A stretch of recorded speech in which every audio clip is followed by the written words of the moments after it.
A young lady approaches Kairos and offers him a divorce. The young lady's name is Lavertisha, and now she makes one of the most important decisions in her life to get everything back to normal. 10 years ago, the girl married Kairos, a very young duke, by order of the emperor, but she ended up trapped in another dimension due to an incident. During this time, her husband grew beyond recognition, and he was no longer a naive child. The guy used to need her protection, but now he is old enough to protect himself, so she is going to end the marriage. However, now the young lady is wondering why he is silent, after which she says that the young man is already able to take care of himself, and she believes that this is a suitable option for both of them.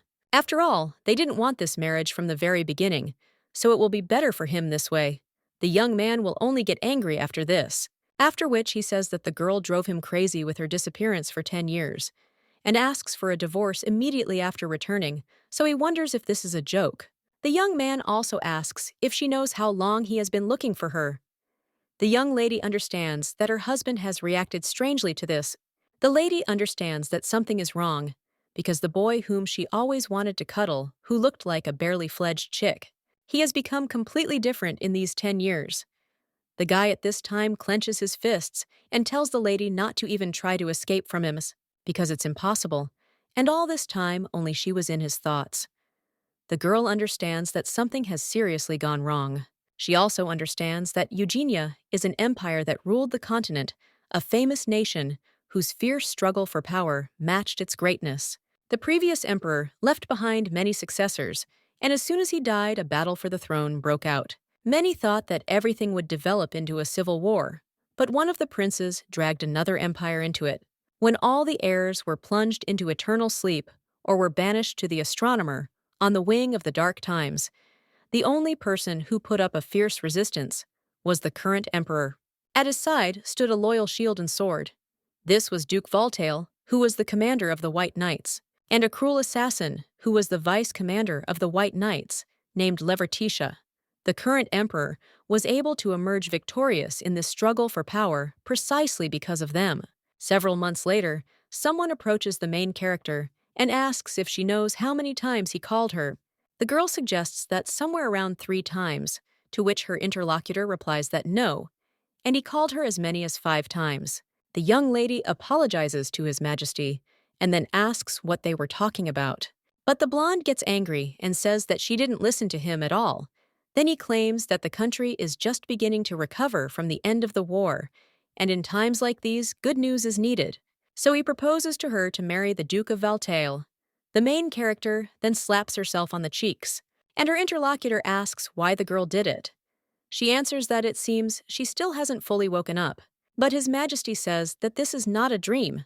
The girl asks if he was serious, to which the guy replies that the Duke was known as a dragon slayer in the past. His family has always been distinguished by the wealth they have accumulated over the course of their development, and he feels that this option would be an ideal match for the young lady. After all, they have always been his sword, and with honor, therefore, if Lady Lavertisha and the Duke enter into this alliance, they will become a powerful support for the entire empire. Lavertisha claims that she understands what he is trying to say, but His Majesty remembers that the current Duke of Valtail is only 8 years old, and the girl asks if this is definitely not a joke.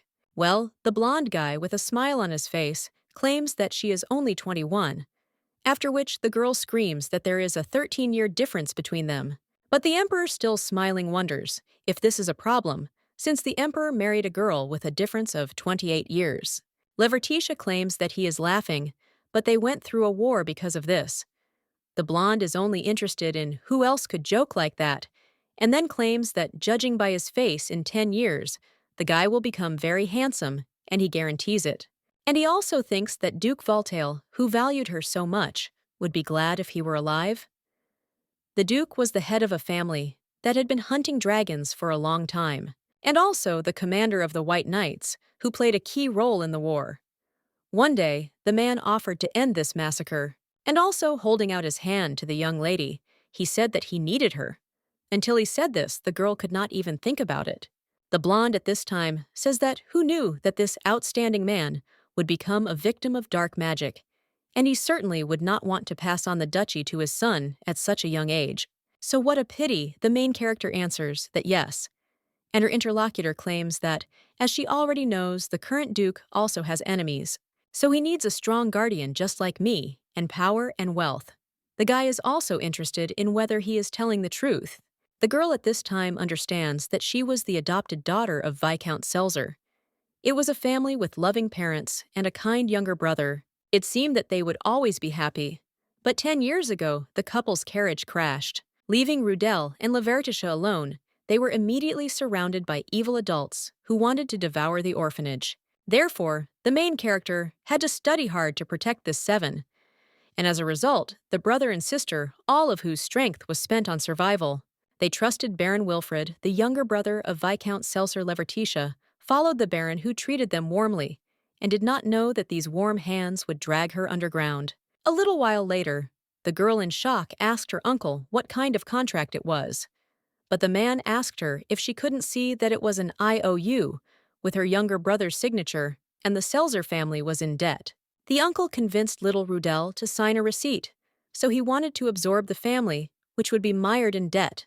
When the man left, he said that the girl knew how to use a ball, so she could become a knight or go to the battlefield, because it would be easy to earn money, and Rudel would stay with him until the girl paid off the debt. The Levertishes had no other choice. Endless debts dragged the girl to the battlefield, and even the nickname of the money-obsessed didn't bother her. The girl only thought about how she could save her brother and the Selzer family. So she told the emperor that power and money might be important to her, but she wondered what the young duke would think. And also, does he know anything about this marriage? His Majesty replies that it seems that this is the essence of a marriage of convenience, and the main character asks if he really doesn't know. The girl understands that it is like marrying Rudel, and if they were the same age, but the young lady does not want to manipulate the child and drag him into adult problems. After which she says that she will think about it since it is His Majesty's offer. But when the girl is about to leave, the guy asks what if it is an order. Levertitia, with a smile on her face, replies that she doesn't care and wouldn't want to marry a child. That's what the young lady said. But in the end, things turned out differently. Now she's in front of the duchy. At this time, one of the knights approaches her and asks if the captain has refused to marry the duke. The girl replies that she has of course refused, but he wonders if he has forgotten the order of His Majesty, to which the boy replies that naturally, this young man is the vice-captain of the White Knights named Barton. The boy says that naturally they came by order of the emperor to deliver the things of the previous duke, after which the young lady hits him on the head and screams that he is half right. She understands that His Majesty's full mission is to deliver the pendant that belonged to the previous duke. They also have to make sure that his son, who is the current duke, wears it to the banquet.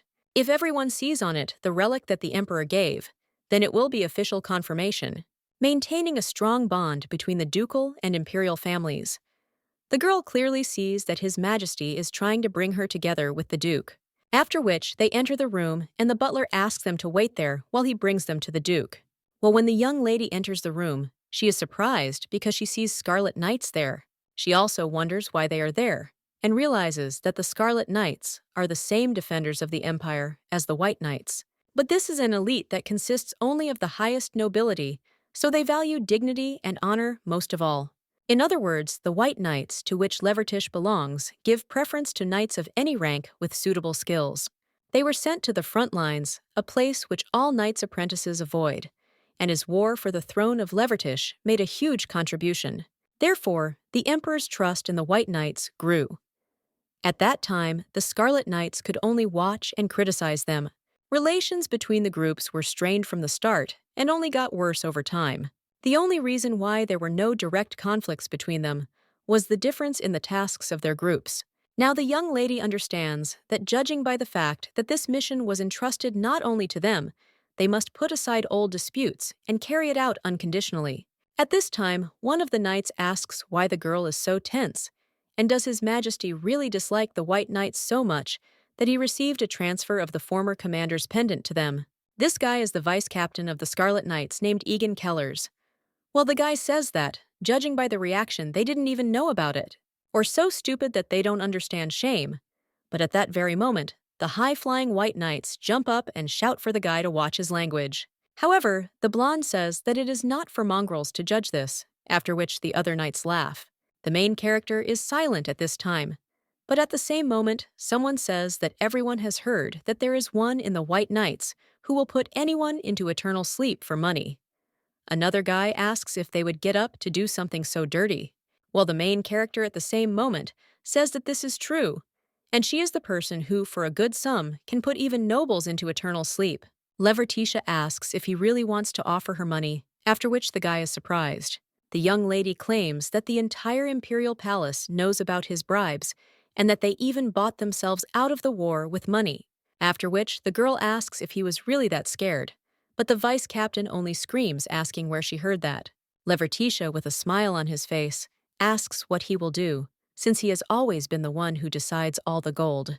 But you can't buy a mongrel like that, after which the vice captain gets angry and tells her to stop talking nonsense. He'll also deal with the dog first, but Barton just tells Egan to hold his horses. After all, he is talking to the commander of the White Knights. The other knights then whisper among themselves in shock and wonder if this is the emblem of the leader of the knights.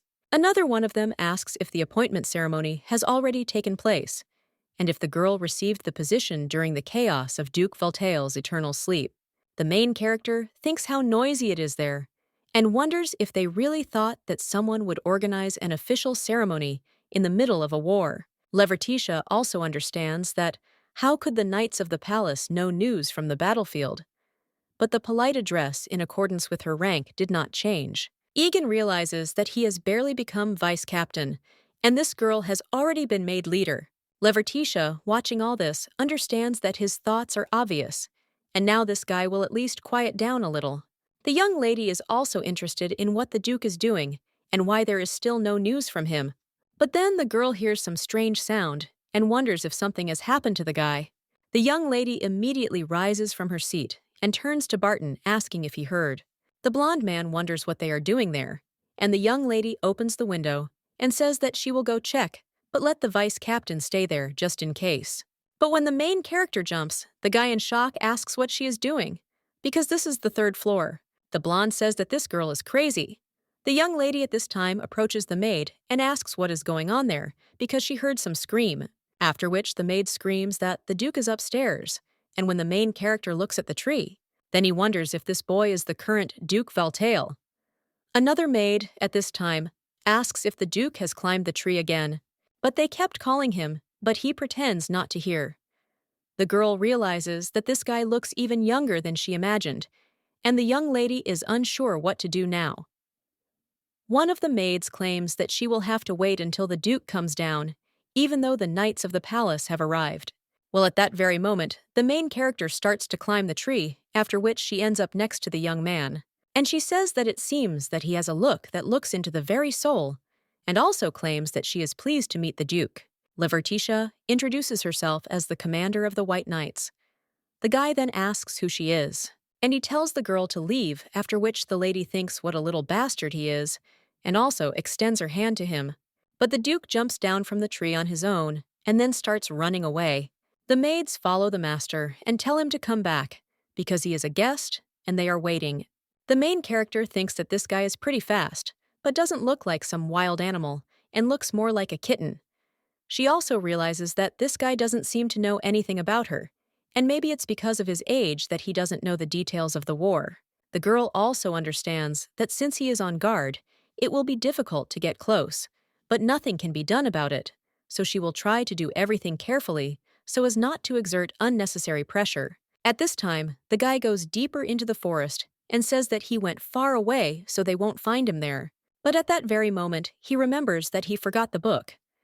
But there are only a few of them on the continent. He also understands that it's all because of that woman, because he climbed the tree so that no one would bother him, and she ruined everything. The guy also thinks who she is, and remembers how the young lady said that she is from the White Knights, after which he understands that it seems to be his father's order. But the young man also thinks whether she is the new commander's. And this lady's movements were clearly different from the knights of the duchy. This girl looked like his father.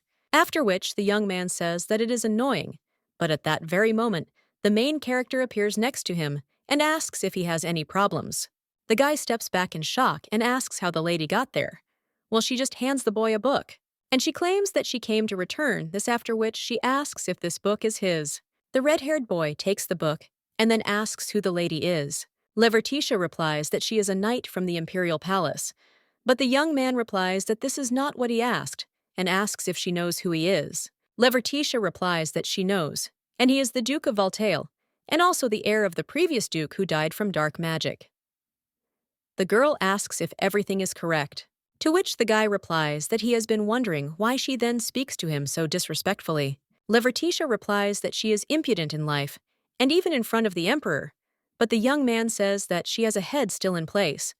The girl replies that fortunately, and she knows her place well, after which the guy starts to leave, but the young lady follows him and says that the guy is quite agile, so the girl asks if he has been training.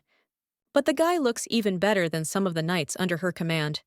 He has excellent endurance, as well as a good understanding of the situation, so she thinks that he must have received training from his father. But the guy coldly tells the girl to keep quiet and not mention it. The young lady is a little surprised by this, and then asks for forgiveness. Cairo says, "What kind of sudden politeness is this?" And Levertitia replies that she did say that she knows her place. The guy understands that this girl is funny and she has no drop of nobility, no dignity, no politeness. It's just a pretense, and he sees an adult sulking like that for the first time. The young lady asks if she's gone too far, and she just wanted to return the book and make friends. The guy says his name at this time. The young lady does not understand what he is talking about, after which the young man repeats that his name is Kairos Veltile. The girl then smiles and claims that she has already said her name, but they say it again. The Duke says that it is difficult to pronounce, after which the lady offers him to address her as he pleases. Well, and then the main character realizes that this boy really does resemble his father, and not only in appearance. After all, even his energy is similar, and she thinks that in 10 years this will not be the only similarity. At this time, the young man wonders what the lady is looking at, but she only thinks that now this guy is just a kitten. Levertitia also asks if she can find out where the guy is going to, which he replies that she has switched to informal speech again, and says that he will not tell. The girl says that he can whisper in her ear if he is shy. A little while later, they are already approaching the estate, and the girl realizes that the guy ran away, but eventually returned himself.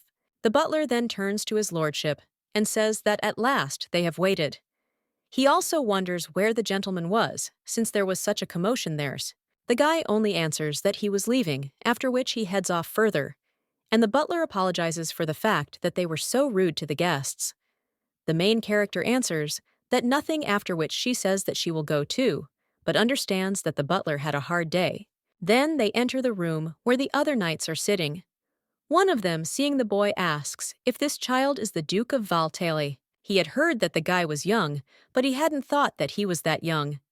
The young man at this point sits down at the table and asks why they were looking for him. But the main character, looking at how the guy is sitting, understands that his feet don't even reach the floor. At this time, someone reports that they brought the guy one thing, and it is the pendant of the late Duke Valtail. The guy then looks coldly at the pendant, and the main character wants to say something. But at the same time, the vice commander of the Scarlet Knights claims that the emperor personally asked them to deliver it, because it is his father's precious jewel. They are the closest knights to his majesty, and his order perfectly shows how much he values the duke. At this time, the main character pays attention to the expression on the boy's face, and the blonde man continues to say that his majesty hopes that the new duke will wear this decoration at the upcoming banquet. But the young man, clenching his fist, says that there is no need for this, after which he tells them to hand it over to the emperor, that he won't wear it to the banquet, after which he takes the pendant altogether. And he throws it on the floor and tells the knights to return it to his majesty. Everyone looks at this in shock. The vice captain claims that this is not just a pendant, but a gift from his majesty, and he wonders if the duke is trying to insult him so openly. The guy replies that they themselves arranged the funeral without the body, and now they are asking him to be content with the decoration, and who is trying to insult whom. The blonde is surprised by this and doesn't even know what to say.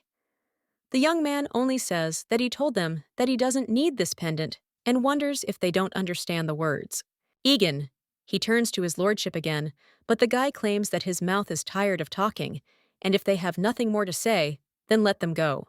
The young lady then says that they will come back another time if that is his answer, but the vice captain of the Scarlet Knights is surprised and asks what she is talking about, and are they really leaving? But this is His Majesty's assignment. The girl only suggests that he stop being rude and leave, after which she says that this is an order. The blonde is angry, but obeys the young lady, and the Duke at this time thinks whether she said that she would return, and the guy wonders what this woman's intentions are. At this time, someone in the bar asks if his friend knows the new rumor. He asks what, to which his colleague replies that they say the fall of the Valta duchy will happen soon. His friend wonders what kind of nonsense the guy is talking about, but he claims that the Scarlet Knights were so angry that they were talking loudly about it, and didn't he hear? Well, the new Duke is only 8 years old.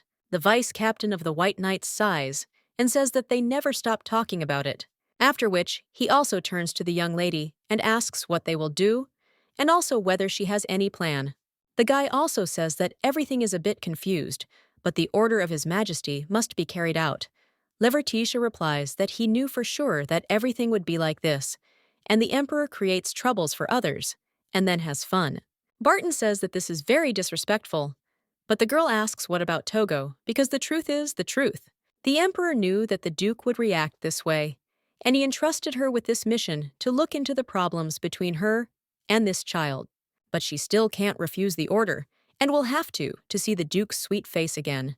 The girl also says that she wants to go look for his counters, after which the commander in the egg could not be surprised, and asks what she is talking about. At this time, the main character asks for another mug, but Barton says that she is already drunk, so he suggests stopping and going. At this time, the Scarlet Knights enter the bar, and one of them says that they taught him a good lesson, because the guy looked so upset, and this little thing doesn't even know how to talk normally. One of them then sees the main character and suggests to his colleagues to just look at how pathetic she is, and also calls himself the commander of the knights. Levertitia says that she is not seriously drunk and can walk on her own, but at that very moment, someone grabs her hand, and he says that he came across something dirty. Levertitia asks who else it is, after which he claims that this is the same arrogant Enzod. He is the captain of the Scarlet Knights. The man at this time only tells her not to mention his name with her dirty mouth, because it is unpleasant for him even to hear it. The vice commander of the White Knights understands that a fight will inevitably occur if nothing is done, after which he turns to the captain. But the girl with a smile on her face says that she doesn't like it either, and that she's just talking. So he wonders why he is making such a fuss, and he is such a pompous idiot. The man just says how vulgar it is, and the White Knights are definitely finished if this is their commander. The young lady just says how funny he is, and it would be better if he worried about himself, because she heard that the Scarlet Knights criticize him even more than her, and she wonders if listening to this chatter is really his dream. Levertitia claims that she had an idea to resign after this mission and hand over the duties to her subordinates, but now she doesn't even know whether Enzod is stupid or brave. The girl also wonders how he thinks his idiots will be able to do anything against her knights. The commander of the Scarlet Knights gets angry after this and says that it looks like he has confidence and the girl is not lacking. He also offers to make a bet, and the main character asks where this offer came from. The man claims that His Majesty's current mission concerns the Duke of Valtail, and he must appear at the banquet with the previous Duke's pendant, and then he will completely hand over the task to the White Knights. After which the man throws the knife, and he flies past the head of the young lady. She asks if he really wants to dump this headache on them, and if so, then he shouldn't even dream about it. But the man claims that he will offer conditions that will please her if the White Knights complete the task. Then, half of the annual budget of the Scarlet Knights will go to her people.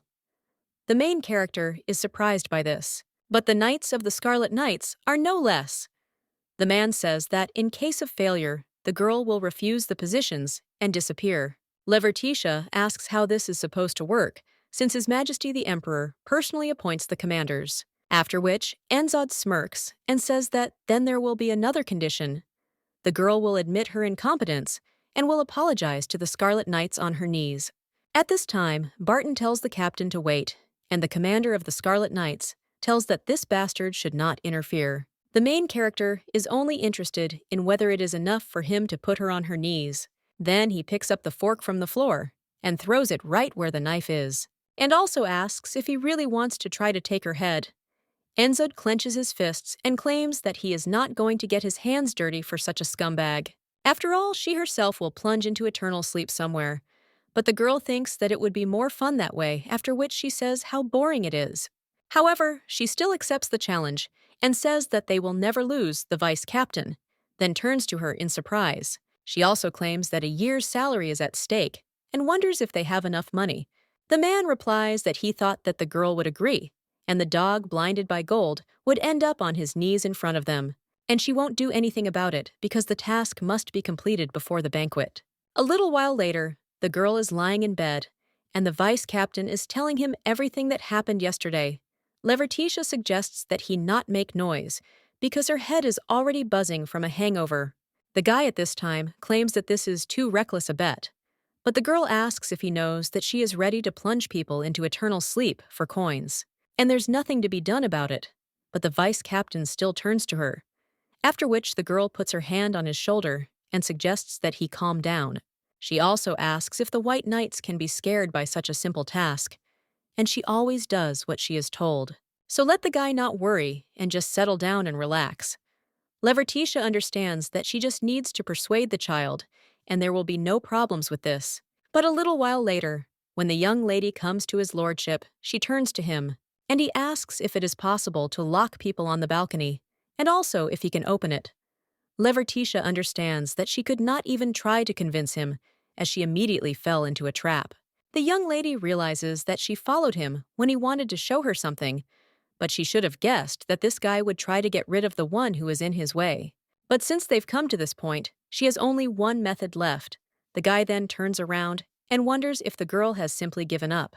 But then he shakes his head and thinks that he better not look there, because this is a lady pretending to be friendly for no particular reason. But he knows that it was an order from His Majesty and does not want to think about it. The guy understands that he can lead the duchy without the help of the emperor. He needs to prove it, so he will become stronger and smarter and do his best. 30 minutes later, the young man asks why dark magic, and the young lady compliments him and asks if he wants to know why this magic is forbidden. The lady claims that she can cause significant harm, not only to one side, but to the entire continent, and even in their empire, there is a strict ban. The young man then says that it is clear, but in shock asks how the lady got there. The girl with a smile on her face replies that she jumped from the balcony and entered through the door, after which the young man says what kind of monkey she is and asks where she got the cookies. Levertitia replies that the maids shared, and they are so loyal to him. The young man then says that his opinion will not change no matter how much she tries, so the lady's train simply leaves. But the girl just hands the guy a cookie and says that it's delicious, and also asks if he wants to try it. The guy says that she is a crazy knight, but the young lady thinks how cute he is. Levertitia says that if he really wants this, then she will leave, but he still hasn't kicked her out by force. After which the lady asks if he is not interested in his father's past. After all, the adults around him probably offered him some semblance of politeness, consolation, or compassion. But deep down they were rather glad that their family was not being dragged into this. The guy then asks how the lady knows, and she answers that she often felt afraid, but she could not give up her mouth and her heritage. That's why she read as many books as possible, avoided people in order to gain the power that would help her protect her family. The young lady thinks that she understands this feeling better than most, because she has walked the same path. But if you constantly keep moving forward, sooner or later you'll break down, and the guy doesn't need to repeat her mistakes. After which the young lady says she's grateful for his hard work, and he understands that the Duke feels because she was the same. The young man then says that the lady is definitely a strange person, and the main character looks at him in shock, and also thinks, did he almost cry? But she wanted to tease him a little. But it's amazing because the guy was able to restrain himself in front of a stranger. Levertitia offers to talk, this time, honestly asks why he doesn't want to get a pendant. After all, it belonged to the boy's father. But after that, the young man says that he is not his father. The main character asks what this means, but hears only silence in response. And she understands that the guy doesn't seem to be going to answer. She also thinks that let him do as he wants. Although the girl was unable to hear his true thoughts that day, she still continued to visit the Duke's estate. Levertitia made friends with the local maids and played hide-and-seek with the young master. This can be called taming, and the girl thinks that they will become closer if she continues this. At the same moment, the butler turns to the Duke with concern, and he asks what happened. The servant replies that a guest has come to see him, and the guy asks who it is, after which the man replies that Duke Everett has arrived. This makes the young man tense, and the main character thinks that it is about the family of Enzod, who is the commander of the Scarlet Knights. The conversation will be difficult, because in terms of status in the Empire, he is equal to Duke Valtail. They are not close enough for Duke Everett to simply visit the guy. That's why the main character thinks why he came, but then she sees how the guy is shaking, and asks if he is okay. The girl understands that this young man seems scared, but she thinks why? And maybe he did something to him, just like the uncle who took her Rudel. After which the main character thinks that he shouldn't make such a face and puts her hand on the guy's shoulder. The young man immediately asks what she's doing, but the main character only tells Kairos Valtail not to be afraid of anything, because now he is a duke. So let him behave calmly and confidently, and no matter what happens inside, he will be fine because she will protect him. The young man then tells the girl to keep this promise, agrees to something. She also says that he may not know, but she is quite a famous knight. Including as an enemy of Duke Everett, he will immediately try to kick her out when he sees her, and the guy wonders what the lady will do. But the girl tells the guy not to worry, because she thinks that their games of hide-and-seek will soon pay off. A little while later, they enter the guest room, and Duke Everett asks if the boy chewed well. The young man replies that yes, after which the man says that he hasn't been able to visit him for some time, and asks if the guy has collected his thoughts, to which he replies that yes, and thanks him for his concern. The man says that he is glad to hear this, after which he says that he forgot to introduce someone, because today he did not come alone, after which he says that this person should come in. At that moment, a lady enters the room and greets the Duke, and also states that her name is Violet Everett. The man claims that this is his daughter, and this year she turns 12. She is so kind and gentle that in their family they call her an angel. The brunette also says that the beauty and the girl were not deprived either, and offers come constantly. The girl at the same moment sits down near the Duke and says that his tea has cooled down, after which he asks if she can pour a new cup since she is just studying the tea serving. The guy is surprised by this, but still says yes. And the man claims that the girl is working hard to become an assistant to the future empress, and he thinks that if her age allowed, the lady could lay claim to the empress's place. After this, the brunette with a smile on her face tells her dad that she is only 12, after which she pours tea into a mug and says that people her age are much better. At this time, the Duke thinks how uncomfortable he is and why the girl sat so close. At this time, the lady with a smile on her face tells the Duke that she has prepared tea for him, after which she tells him not to refuse, lest the tea get cold. The guy at this time closes his eyes and thinks when they will finally leave him alone, after which the girl drops the mug and it breaks. Some of the tea falls onto her hands, and the man immediately cries out to his daughter, and the maids ask if she is okay. At this time, the girl looks at her red hands and asks what to do. At the same moment, the maid screams for a wet towel to be brought quickly and asks the lady to be patient for a little while. One of them asks how this could happen, and if scars remain on the neat hands of the Duke's daughter, it could cause problems and even lead to a quarrel between the families. The guy at this time claims that he did not do it, but the Duke only asks his daughter if everything is okay. The girl with tears in her eyes that everything is okay. And it was her first time meeting the Duke, so she was a little nervous, but she still asks him to be a little kinder to her next time. The man then tries to calm his daughter down, but then with a smirk on his face says that nothing would have happened. If the Duke understood her feelings, the guy at this time thinks that it was not him, and he only touched the cup, but did not push it to fall. However, the young man wonders if the fault really lies with him, and what should he do if the girl gets hurt. But at that very moment, someone opens the window and tells them to wait, because the Duke is not to blame for this incident. At the same moment, one of the maids asks, "Miss, how she got there, because it's the second floor." Someone else says that they asked her not to go in through the windows, because it's dangerous. But the girl says that it's nothing, because she already climbed the tree after the Duke. One of them then asks, "What if the lady suddenly gets hurt?" Well, the Duke's daughter immediately asks who the lady is, and how dare she do such a thing. The main character only replies that she is glad to meet the lady, and she is also the commander of the White Knights named Levertitia. The girl then asks if she is really Levertitia from the White Knights, and Duke Everett says what a nasty girl she is.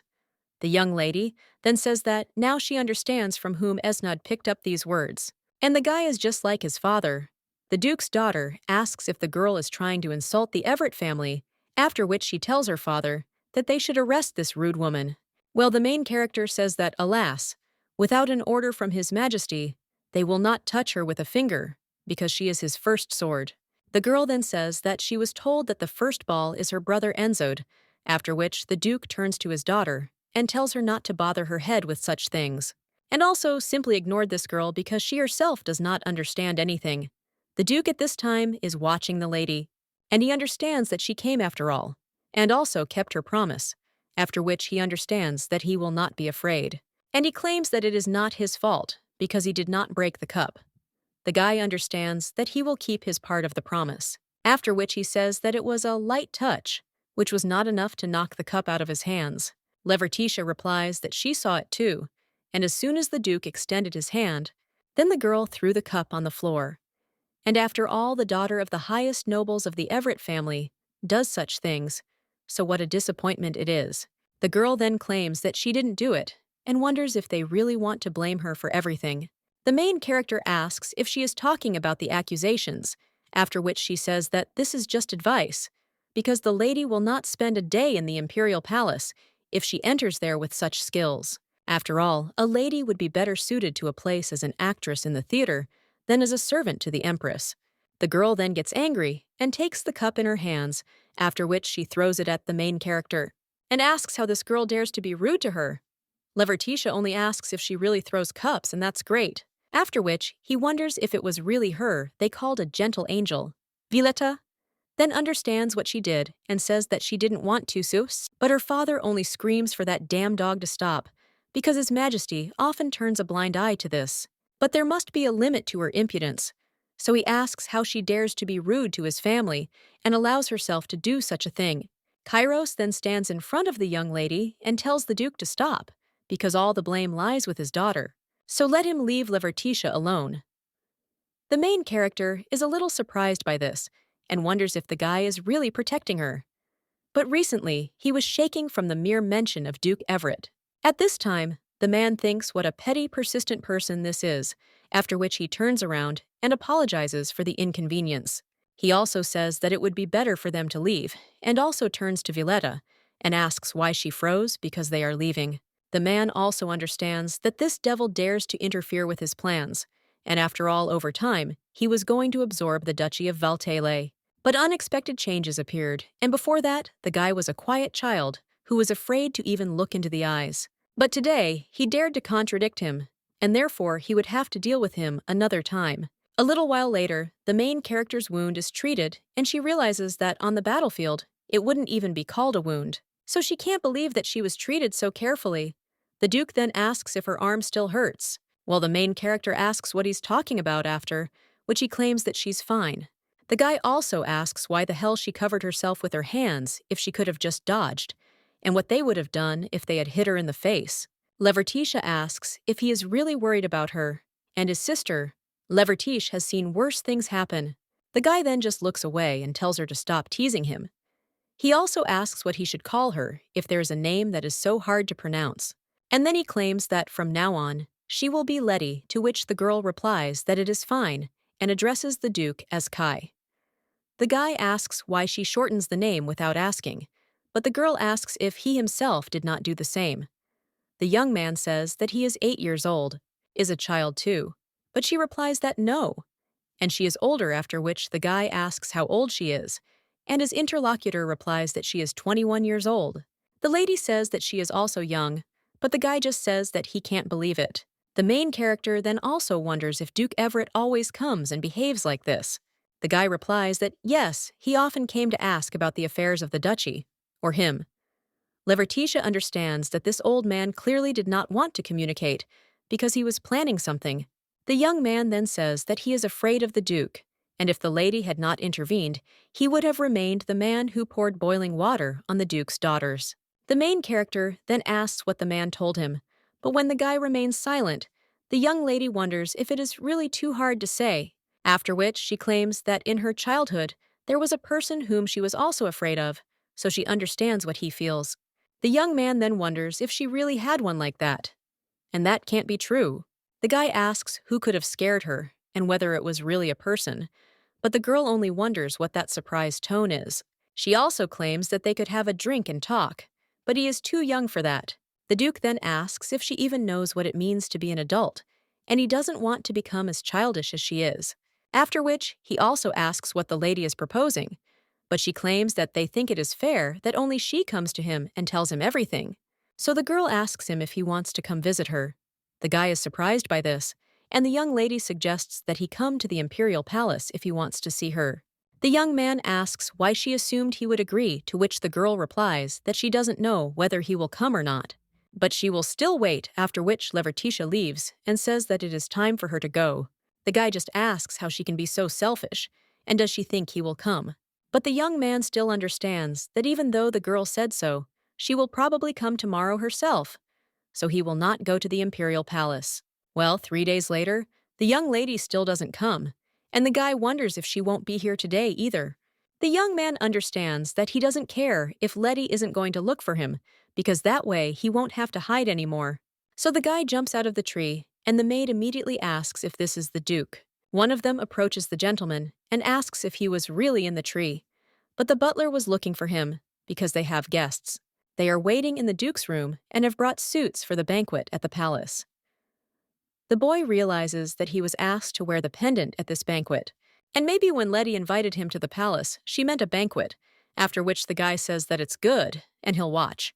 And when he leaves, one of the maids says that the Duke has somehow changed his mind and is behaving more restrainedly. A little while later, the guy already goes to the person who provides the clothes. At this time, the main character is in the training area of the White Knights. She asks if Barton is ready to attack, because if so, then let him attack. Well, the guy at that very moment says that he would like not to participate in the bet. The girl asks how to understand this, and he claims that it is about the Duke of Valtile's pendant. Levertitia asks if he is still upset, and the guy says that this is not a joke at all, because there is only a week left, and they can't even leave the palace because of training before the banquet. She still has the jewelry. Levertitia claims that there is still enough time, after which she catches the knight and knocks the sword out of his hands, after which she says that his swing accuracy decreases when he is lost in thought. So let Barton concentrate and not worry about the bet, because she has a plan that should work. The guy says that he will have to believe the lady, and asks what kind of plan this is, after which the girl says that everything is simple, because if she cannot leave, then she must call the other side there. The vice captain then asks what the lady is talking about and whether he will really come here. But this even sounds absurd. The main character asks if he is talking about absurdity, but claims that in the meantime, the Duke is already there. Roger then asks in shock if the Duke has already arrived. The main character then turns to the guy and says that she thought she would never see him again, to which the Duke replies that he did not say that he agreed to go to the banquet and was just taking a walk. The main character then wonders if he really thought that she invited him there only because of the pendant, but he still went to look for her first, after which the young lady strokes the boy's head and says that he is such a cute baby, but the boy only tells her not to touch his head. The main character asks if he missed her and if he is interested in hearing about her past. The guy replies that he is not at all, and the vice captain wonders if it is really the Duke, and the atmosphere has changed dramatically. The guy asks when the lady will fulfill her promise, to which she replies that it is too early. The young man wonders why she invited him there at all, or whether the main character asks the guy to wait a minute. Then, he turns to the vice captain of the Knights and asks if he was involved in training the younger recruits. The guy replies that he was, but the Duke then insists that the lady not say that he came there to train. The girl then screams that a weak body means a weak spirit, and the guy needs to prepare physically to listen to her story, after which the Duke asks what it means, and the vice captain asks why it should be him. Levertitia replies that she has never trained the younger ones and is afraid that she might break something. The vice captain says that he is already trained with the commander, after which the young lady pulls him closer, and with a smile on his face, he tells him to follow the order, An hour later, Barton is already heading towards the young lady, and he says that he will now fall into eternal sleep. The girl says that he did a great job, and the captain replies that he didn't think the Duke would be so fast, and he was never able to overtake him. Levertitia claims that the guy is a good guy, and now let him clean up the training area, which shocks him. But still he cannot disobey the commander, and dejectedly asserts that he had to run away from this knightly group. At this time, the girl approaches the Duke and claims that this is the first time she has seen a child exhaust her vice captain. The young man claims that he can fulfill at least one of her conditions.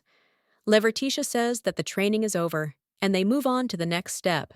This movement is at a great speed, after which the main character lifts the guy in her arms and runs with him. The young man screams for the girl to let him go and put him on the ground. A little while later, they find themselves in the dining room, and the guy claims that he was curious about what she was planning, but he still wonders why there is a mountain of food. Levertitia tells him not to worry. It's her portion.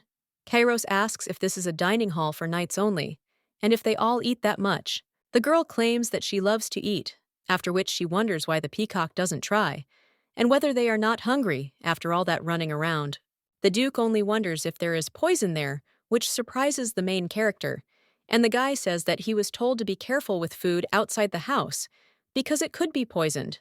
Levertitia asks who said that, to which the boy replies that it was Duke Everett who did it, and the girl thinks that now it is clear what he was trying to do, and he sowed fear and anxiety in the child's heart, so that he would not trust anyone anymore, after which the main character says that if he doesn't want to, then he doesn't have to eat. After all, she will get more, and the young lady takes a piece from his plate and then eats it. Even after this, the guy thinks how stupid he is, because he again believes Everett's words, even though she promised not to be afraid anymore. Then the young man puts a spoon with food in his mouth, and the main character asks how he likes it and if it is tasty. Kairos replies that he is not, and the girl understands that he looks calmer now than before. Levertitia also understands that she did not invite him to the palace for other reasons. I just wanted to give him a little freedom, because unlike her, he lives under constant pressure from his surroundings. He is able to live a free and wonderful life. A little while later, they are already finishing their meal, and the main character asks if the guy sees that there is no poison there. The young man answers that yes, after which Levertitia says that since he has worked hard and eaten well, it is time for a story. The guy asks if this is true, to which the girl replies that yes, she will also tell about the man she was afraid of, and how she got the nickname of an assassin obsessed with money. The young lady then thinks about where to start, and then begins her story about how, as a child, she lost her parents just like him. After this, the girl told the Duke about the incident with the carriage and Rudel, and also about the defense of Ulfreda, which she was so afraid of. A little while later, the young lady claims that her uncle has dragged them into debt, and then he forced her to return the money, and she could only follow his orders. Otherwise, they would have lost their family name, and her brother would have become a slave. The Duke can't stand it any longer and screams where such crazy people come from. He also says that it is not the young lady's fault, because adults should have helped. Letty just wanted a peaceful life with her brother. The girl at this time understands that she has not met a person who would take her side for a long time. And that's a pretty good feeling. The young lady just tells the guy not to get too worked up. But he asks how he can calm down in such a situation, and whether the girl is not angry. Levertitia replies that of course she is angry, and that is why she called him, because Duke Everett wants to do the same to him. The guy is surprised by this, and the young lady claims that she understands that it is difficult to talk about this, so he can't leave him. They have no guarantee that the Duke won't try to take control of the guy again. The young man then says that in reality, he always wanted to earn his father's recognition. Levertitia asks if he is talking about the former Duke of Valta. Kairos claims that the girl probably knew that his father was a hero when he was just born. At first, the guy admired him and wanted to become like him. But at some point, the father stopped coming home. The last time the boy saw him was when he was 3 years old, and many people talk as if they knew him well, but not him. The main character claims that the Duke was busy managing the knights, after which she even apologizes. Kairos says that nothing, and he was told this often, so he tried to understand, but the boy also thought about his sick mother. She told the boy every time that his dad had won the battle again and asked if he missed him. the woman continued to desire the man who had abandoned them. Mom believed that he would come back if he was patient, so he trusted her words. His mother missed him but did not try to interfere, and ultimately never waited for him. The boy needed a father who could take care of his mother, not a hero ready to save the world, and his mother believed in him and also waited until the very end. The main character thinks about the commander and realizes that he seemed like a hero to her, even to her, a half-crazed girl on the battlefield. The Duke was always ready to lend a helping hand, and she took that for granted. The girl also recalled how one day the knight told the commander that his wife was in critical condition and asked if he was thinking of visiting her. Well, the man replied that no, and everything was fine. The knight also said that his son was desperately looking for him, and that they would also sort out the expedition, and he could see his family. Well, the man just told the guy to stop and not raise the issue again. The commander said he couldn't abandon them one step away from victory, and she thought he had reasonable reasons for not leaving the battlefield. But it seems that he turned out to be a madman who gave his all to the war, turning away even from his family. Now, the guy claims that at that time he met Duke Everett. He said that he would support him instead of his busy father. The guy couldn't refuse because he wanted to be like this ideal adult. At this time, the main character is thinking what kind of snake this Duke is, because he offered to replace his father, and Kairos could not refuse. The girl claims that she has a rough idea of what kind of upbringing he received, and the man destroyed any trust in people, except for himself. That's why he always ran away and preferred solitude. He couldn't even eat outside. After all, Duke Everett manipulated his subconscious and wanted to isolate him from the outside world. The young man then nods and states that he thinks that was when he began to avoid others. He was probably afraid to listen to his instructions because he could be abandoned again. And although he knew that his father was completely different, but he still unconsciously thought that it was his fault that he didn't come back. After these words, silence hangs between them, and the main character hands the guy a medallion and also says that she will return it to him. The young man asks if it was really jewelry, but then he opens it, and the main character asks if it was really a medallion. The guy sees his mother and himself inside, and also says that it is his last gift, which he always kept with him. But at some point he lost it, and he can't even believe that his father took him with him. The main character understands that the commander was her benefactor, but a bad person for everyone. So now she claims that tomorrow the guy can come to the palace again and thinks that she is simply repaying his debt. Lavertitia says that she will help the boy until he overcomes his fears. The young man then asks if he really needs to go to the palace again, to which the lady says that the food there is delicious. But the young man claims that this is not true. From that day on, the Duke constantly came to the palace for training. The vice captain understands that at first, he did not know why the commander was going to train such a small child. But now it's obvious because a couple of days ago, he couldn't even hold a sword, and now he's capable of sparring with him. But at this rate, he can surpass him in 5 years. So this is an incomprehensible talent.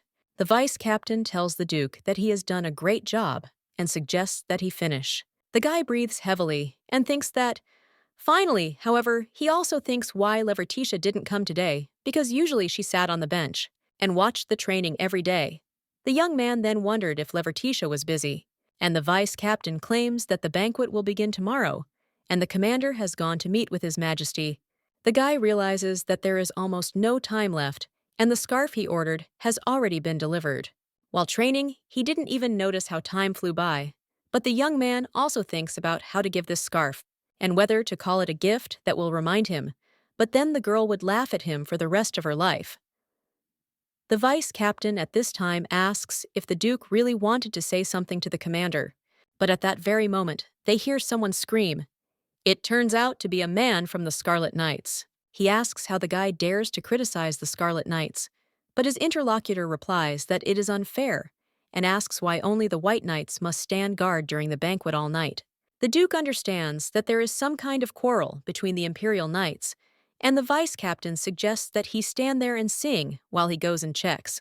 At that moment, Aegon comes there and asks who should stand on the street instead of the pathetic commoners. But one of the White Knights asks what he's talking about. This is not only their group's responsibility, and he doesn't understand what they're trying to do if they've already trained together And do they really want to say that the Scarlet Knights will take all the glory for protecting His Majesty for themselves? At that moment, Barton comes up to them and asks what is going on. Another vice captain says that the commander of the beggars has arrived, but the boys answer that any task for a knight must be honorable. The Duke at this time thinks that it is getting noisy and whether he should really intervene. He doesn't quite understand, but it seems to him that there is some kind of dispute between the White and Scarlet Knights. Barton suggests that his interlocutor stop talking nonsense and get out of there before she comes back. The Duke thinks he'd better go, but first he needs to call Barton for a few words. At this point, the blonde asks if they really have so much free time to complain. And is he also sure that the child will appear on the jar with the pendant, and no one has forgotten about it? Because if Duke Valtail doesn't wear the jewelry, their commander will crawl on his knees before them. At this time, the guy is thinking about what they are talking about, and whether Levertitia will really be on her knees. At this time, the blonde asks if things are really that bad with her. But this girl constantly complains that she doesn't have enough money, and soon she will be picking the pockets of her subordinates, because she is a beggar among the beggars. The knight then gets angry and screams at him to shut up, and also learns to keep his mouth shut, after which he even hits the blonde in the face. Then a fight breaks out there and the Duke watches from around the corner. A little while later, someone else comes there, and asks what the hell is going on there. The knights understand that it is Commander Enzode. The blonde immediately tells the commander that it was the White Knights who started it all, but the man only tells him to shut up, after which he claims that he doesn't care how crazy their captain is. But how can you attack other knights? Or they are just as crazy. Enzode also says that mad dogs pull out teeth, but the vice commander of the White Knights says that they started it, after which the man asks how he dares to argue with the commander and wants to hit him. But the main character defends her knight and asks what business he has with her guys. The brunette asks if she has really gone so crazy that she can no longer distinguish good from evil, to which the girl replies that it is obvious that it was his people who were looking for a fight. She also suggests that they apologize and leave while she is kind and not make the problem worse. Enzode asks which of them should apologize, and he even feels sorry for the knights who have such a crazy commander. The girl says that it seems he has not yet understood the situation, after which they begin to fight. The vice commander watching this understands that they have such strength even with a wooden sword, and his commander is on another level. The main character says at an important time that Enzode has grown up, but she can't be defeated like that.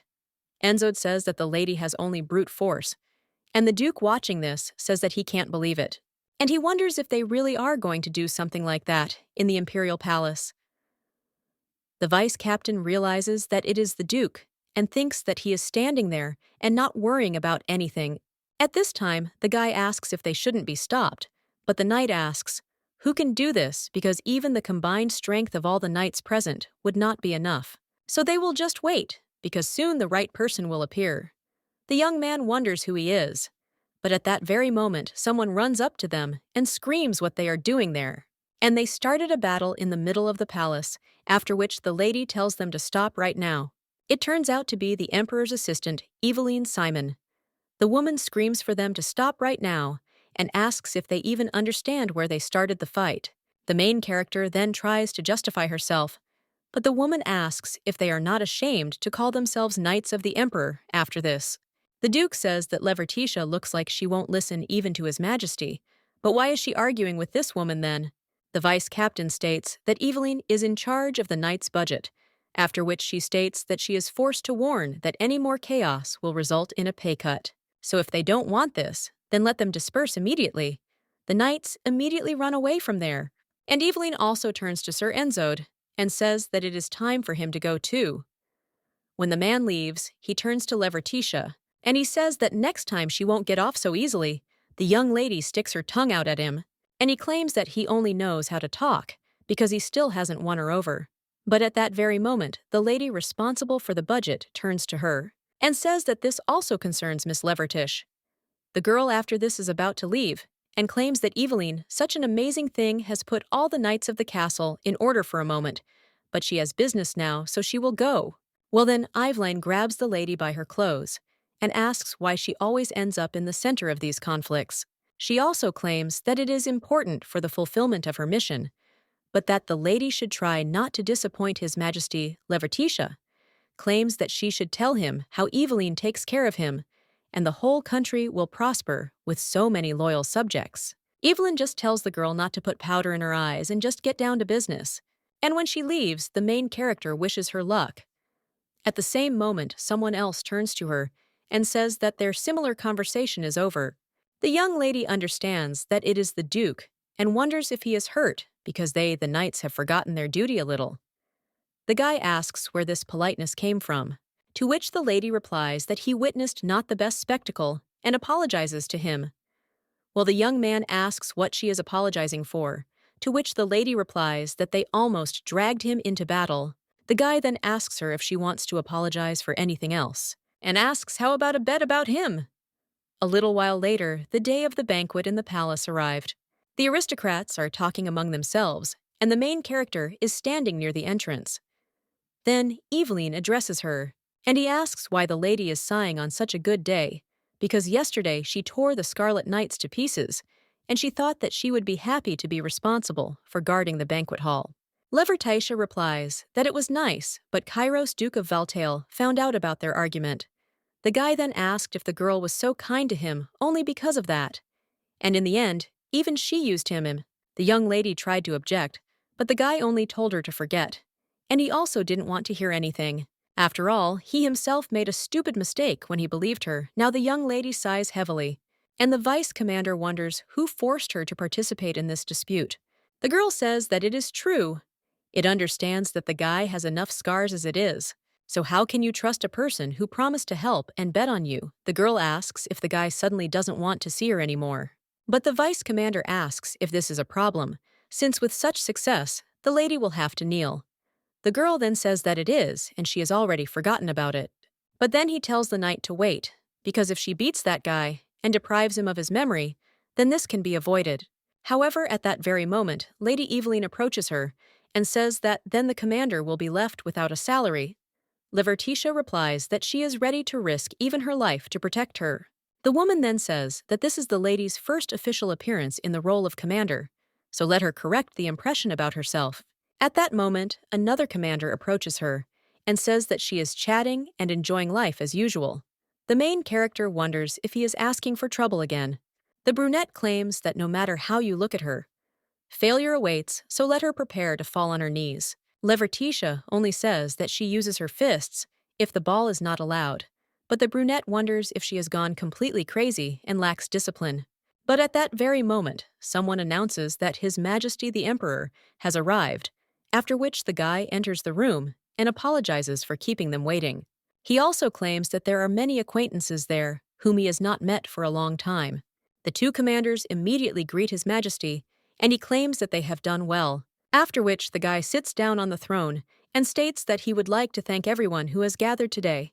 He also says that this is not just a banquet, but a celebration in honor of the knights who led them to victory. So he asks to be allowed to present his faithful pair of wings. This is Sir Enzod Everett, who is the commander of the Scarlet Knights. The aristocrats immediately begin to whisper, "Is it really that same person next to His Majesty?" But he impresses not only with his abilities, but also with his appearance. His Majesty, at this time, introduces the main character, but there are negative rumors about her, and one of the noblewomen asks if this is the same crazy girl from the battlefield, and also why His Majesty entrusted the position of the first sword to such a person. The main character thinks that let them talk and see if the Duke has arrived yet. At this time, the blonde says that Duke Valtail has not shown up, and he is even interested in how their bet will end. The main character says that rumors spread so quickly, the Emperor asks if she really dared to be distracted from her duty and engage in betting, because that is quite impudence. Levertitia replies that she thinks His Majesty is also a little happy about it. He, with a smile on his face, replies that it sounds fun, because the life of an emperor can be stifling and one needs to have fun sometimes. Levertitia asks if he really wants to see her on her knees so much, and His Majesty asks if she is afraid of losing. The girl replies that it doesn't matter, because a bet is a bet. At this time, the guy says with a smile on his face that the 8-year-old brought the strongest knight of the empire to his knees, and he is interested in how everything will turn out. The girl understands that the banquet began some time ago, and it seems that the Duke will not come, But a few hours later, someone reports that Duke Voltaire has arrived. The main character thinks that this can't be, after which the guy enters the room, and His Majesty greets him. The commander of the Scarlet Knights, seeing that he is not wearing a medallion, grins, and he claims that a similar victory in this dispute has come to him. The aristocrats at this time ask whether this is really the same heir of the Duke. One of them says that she doesn't care how young he is, but how could he be so late? His Majesty at this time greets the Duke and says that it seems that this is his first public appearance since receiving the title. Some people say that His Majesty is so merciful and has turned a blind eye to everything. One of the nobles asks if it is because of his age and asks how old the Duke is. The blonde at this time says that the previous Duke was a good man, and he relied on him a lot. But after using dark magic, there was no trace left of it, after which silence hung there. The young lady realizes that she knew the Emperor was always cruel to people who appeared in public for the first time. But isn't this too much? One of the nobles asks if it's true that the Duke has disappeared, and there were rumors that the dark magic was a hoax because the Duke didn't want to meet the Duchess. One lady says she heard that the Duchess went into eternal sleep because of this, and what a pity it is. The main character thinks that these people also call themselves adults, after which she takes out her sword, and he thinks that it is impossible to listen to this nonsense and keep quiet. Then the young lady hits her ball on the floor, causing it to crack. The Duke is surprised by this, and one of the aristocrats says that this madwoman broke the ceremonial sword. The girl then apologizes to His Majesty and claims that she heard some kind of nasty noise in the sacred banquet hall. The man replies that he didn't know that she was capable of such a thing. The main character looking at the Duke understands that he looks surprised, and does he really think that this is also a pretense? But even if he hates her, she will always be on his side, after which the lady winks at him as if telling him to act as usual. The guy then bows and says that he still can't replace his father, but he will try. After which he takes a pendant out of his pocket and says that he will keep this expensive gift from His Majesty to himself. Did bring the medallion after all. His Majesty also smiles and says that the boy looks like his father. He also claims that it was fun, and he will wait impatiently for the Duke's achievements. A little while later, the commander of the Scarlet Knights turns to the main character and says that she is lucky. He also doesn't know how she tricked the Duke. But the young lady interrupts him and tells him to focus on his subordinates instead of talking. After all, it's scary to trust them even with the outer perimeter, and with such a stupid commander, who lost a year's salary even more so. The brunette then leaves, and the main character waves after him and tells him to go to the Scarlet Knights, because they are probably shaking outside. At this point, someone turns to the young lady and asks if she has won the girl, then turns around and sees the Duke. He asks if Levertitia has anything to tell him, and the girl apologizes for agreeing to such a bet, after which she says that she did not want to hurt him, and she is ashamed, but she still asks if the Duke could forgive her. The guy remains silent after this, but then still claims that he is asking her only this time. After all, she came to him and supported him, so he doesn't think that he will hate her because of one mistake. The main character looks at the guy with puppy dog eyes, and he claims that he helped her win the argument. So let the lady give him his share. Well, the main character claims that she has no money, after which the young man says that she will receive the salary of the Scarlet Knights. Levertitia replies that she will have to spend the money on repairing the ceremonial ball, as it is very expensive. The Duke then says that there is nothing to be done, and then they will come up with another solution. Levertitia asks what it is, and the guy claims that she will accompany him for 1 hour. But before he can finish speaking, ladies run up to the guy and greets him and also offers to get acquainted and chat. Levertitia understands that he asks for protection from the children, but thinks what to do and whether to help her. At the same moment, Violetta also approaches the Duke and introduces herself, after which she asks if he has forgotten her. The guy asks if he could, after which the girl says that she is so happy. The young lady apologizes for last time and claims that she would like to invite him to her place, but the Duke replies that he does not think he has time. Violetta then asks if she should visit him, but the Duke asks in response if she is afraid of burning her hand again. The lady claims that she will forgive her boldness, but she will come to do it right. At this time, the Duke tells the lady that he did not allow her to call him by his name, which surprises the girl, and the main character understands that now he can handle this, and she is even interested in whether there will be a quarrel. At this point, someone else says that he didn't know they got along so well and asks if they look good together. The main character wonders if he is saying that they look great, and this is not the case at all. After which, she also says that they met the Duke again. The man then asks if Levertitia is doing well, and unfortunately it looks like that.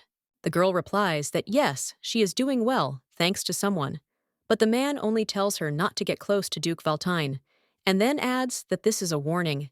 The main character says that he is not a parent to interfere in the life of a child, or more precisely, a duke.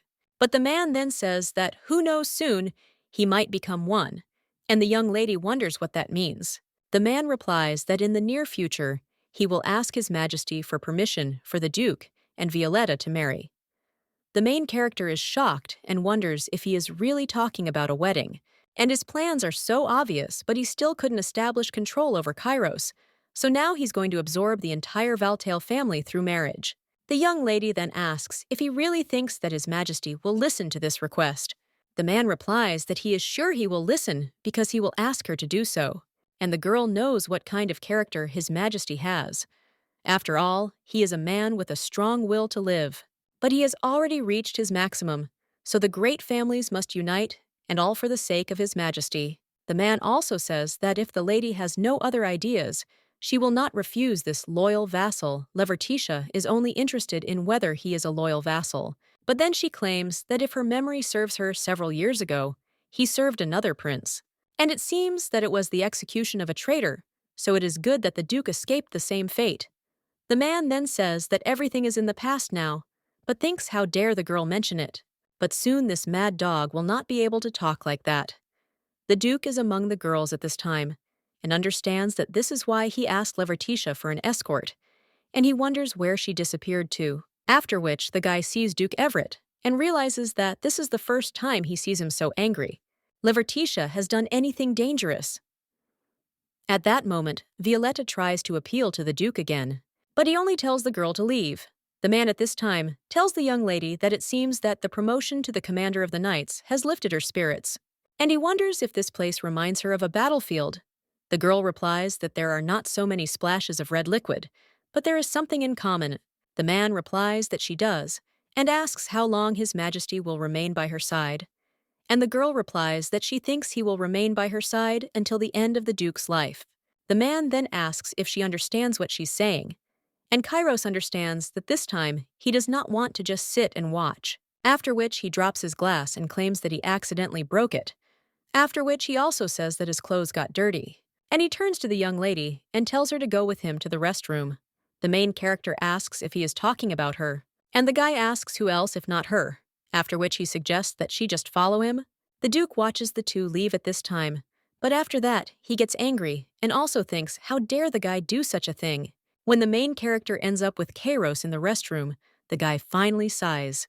Levertitia wonders if he was really holding back his fear all this time, but when he first stopped the Duke, or he broke the glass, and then gathered all his courage to save her. So now the main character thanks him for his help. After this, the guy just turns away and says that she also helped him, so he doesn't want to remain in debt. The main character claims that she understands, and then reaches out to pat the guy on the head. But the young lady remembers how the Duke said that he would receive permission for the wedding of Kairos and Violetta from His Majesty. She also thinks that the Duke was right, because it was a union of two large families. It will significantly strengthen the position of the emperor, and the empire will gather enormous power. But if Kairos marries her, the girl will no longer be able to protect him, and he will be a child who will still remain someone's tool. The girl also recalls how the emperor proposed that she marry the guy. At this time, the young man turns to her and asks if the girl is not going to stroke him. Levertitia, after that, she joyfully strokes the guy's head and asks if he really waited so much. The young man replies that it's not true and to pour out. The main character understands that she would never have thought that she would take that crazy proposal seriously. Kairos then turns to the young lady and hands her a box with a gift. The girl asks what it is, and is it really a gift for her? The guy replies that it wasn't him, because the maids asked him to give this gift. The main character then thanks and claims that she will take it, and she is also interested in what the Duke gave her. When the young lady takes out the handkerchief, she is surprised, and the Duke wonders if she doesn't like it. The girl only wonders where he got the handkerchief from, after which the guy asks what she's talking about and suggests that she just say it if she doesn't like it. Well, the girl replies that this is not the case and asks whether he ordered this error or whether it was there from the beginning and whether someone told him to give it to her. The guy realizes that this is the first time he sees the young lady in such confusion, after which he claims that it was an order from Baron Balast's store. He chose the embroidery from the options that the Baroness showed and did not even know the name of the flower. Levertitia claims that this flower has the same name as hers, and of course he could not know about it. Because the kindest and warmest parents in the world created this fake flower, especially for their little daughter. They had long since fallen into eternal sleep, and the girl had already managed to forget about it. But now she says that she is truly grateful to the guy. At this time, the young man thinks how strange it is, because this is not the first time he has seen Letty smile, but his heart has never beat so fast. The girl at this time remembers how her mother asked if Levertitia knew the name of this flower. The young lady answered her mother that she did not, after which the woman claimed that this flower is called Levertitia, and the little girl asked if this was true, because if so, then they have the same names. Levertitia then asked when she would be able to see this flower, because she really wanted it. But the woman replied that the girl would not be able to see this flower growing far to the north. The woman also said that it was nothing to worry about, because her beloved Levertitia was enough for her. Now the young lady remembers her mother, but still wonders how this flower ended up in Estelle's store. The guy replies that he heard from the Baroness that 10 years ago a viscountess came to the store. She asked if they could make embroidery in the shape of this flower, because it was a birthday present for her daughter. But the viscountess never came for him, and the guy accidentally saw the work that she was keeping, so he took it. The young man also wonders if it could be that the viscountess was the young lady's mother. But the girl claims that this is all strange, because her uncle said that they crashed at karate. When they returned with her gift, the young man was surprised and said that the viscountess had not taken her handkerchief, and the main character claims that it turns out that someone lied. At this time, someone in the underground gambling hall of the capital says that he is betting everything. It turns out to be Levertitia's uncle Wilfeld. The other players then give up, after which someone asks if the Baron has won again. The man just takes his chips and apologizes. Then she asks if they will put more this time. At the same moment, the main character presses the man to the table, and he says that the uncle won so much, so luck is definitely on his side. The man is surprised by this, and someone else at the table asks how the girl dares to do such a thing. Well, then one of them is surprised and asks if this is really the Emperor's sword, after which they get really scared. One of them leaves and says that it's none of his business, but the other asks if the guy is really scared of the woman and let him call security.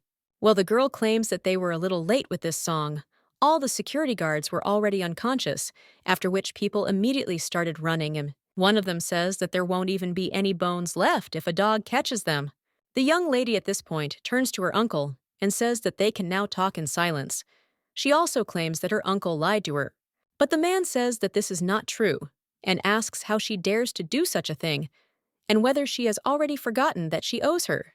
The girl asks if she really owes it, and he forgot who it is because of her that she is in debt. The young lady places a handkerchief on the table and asks him if this object is familiar to him.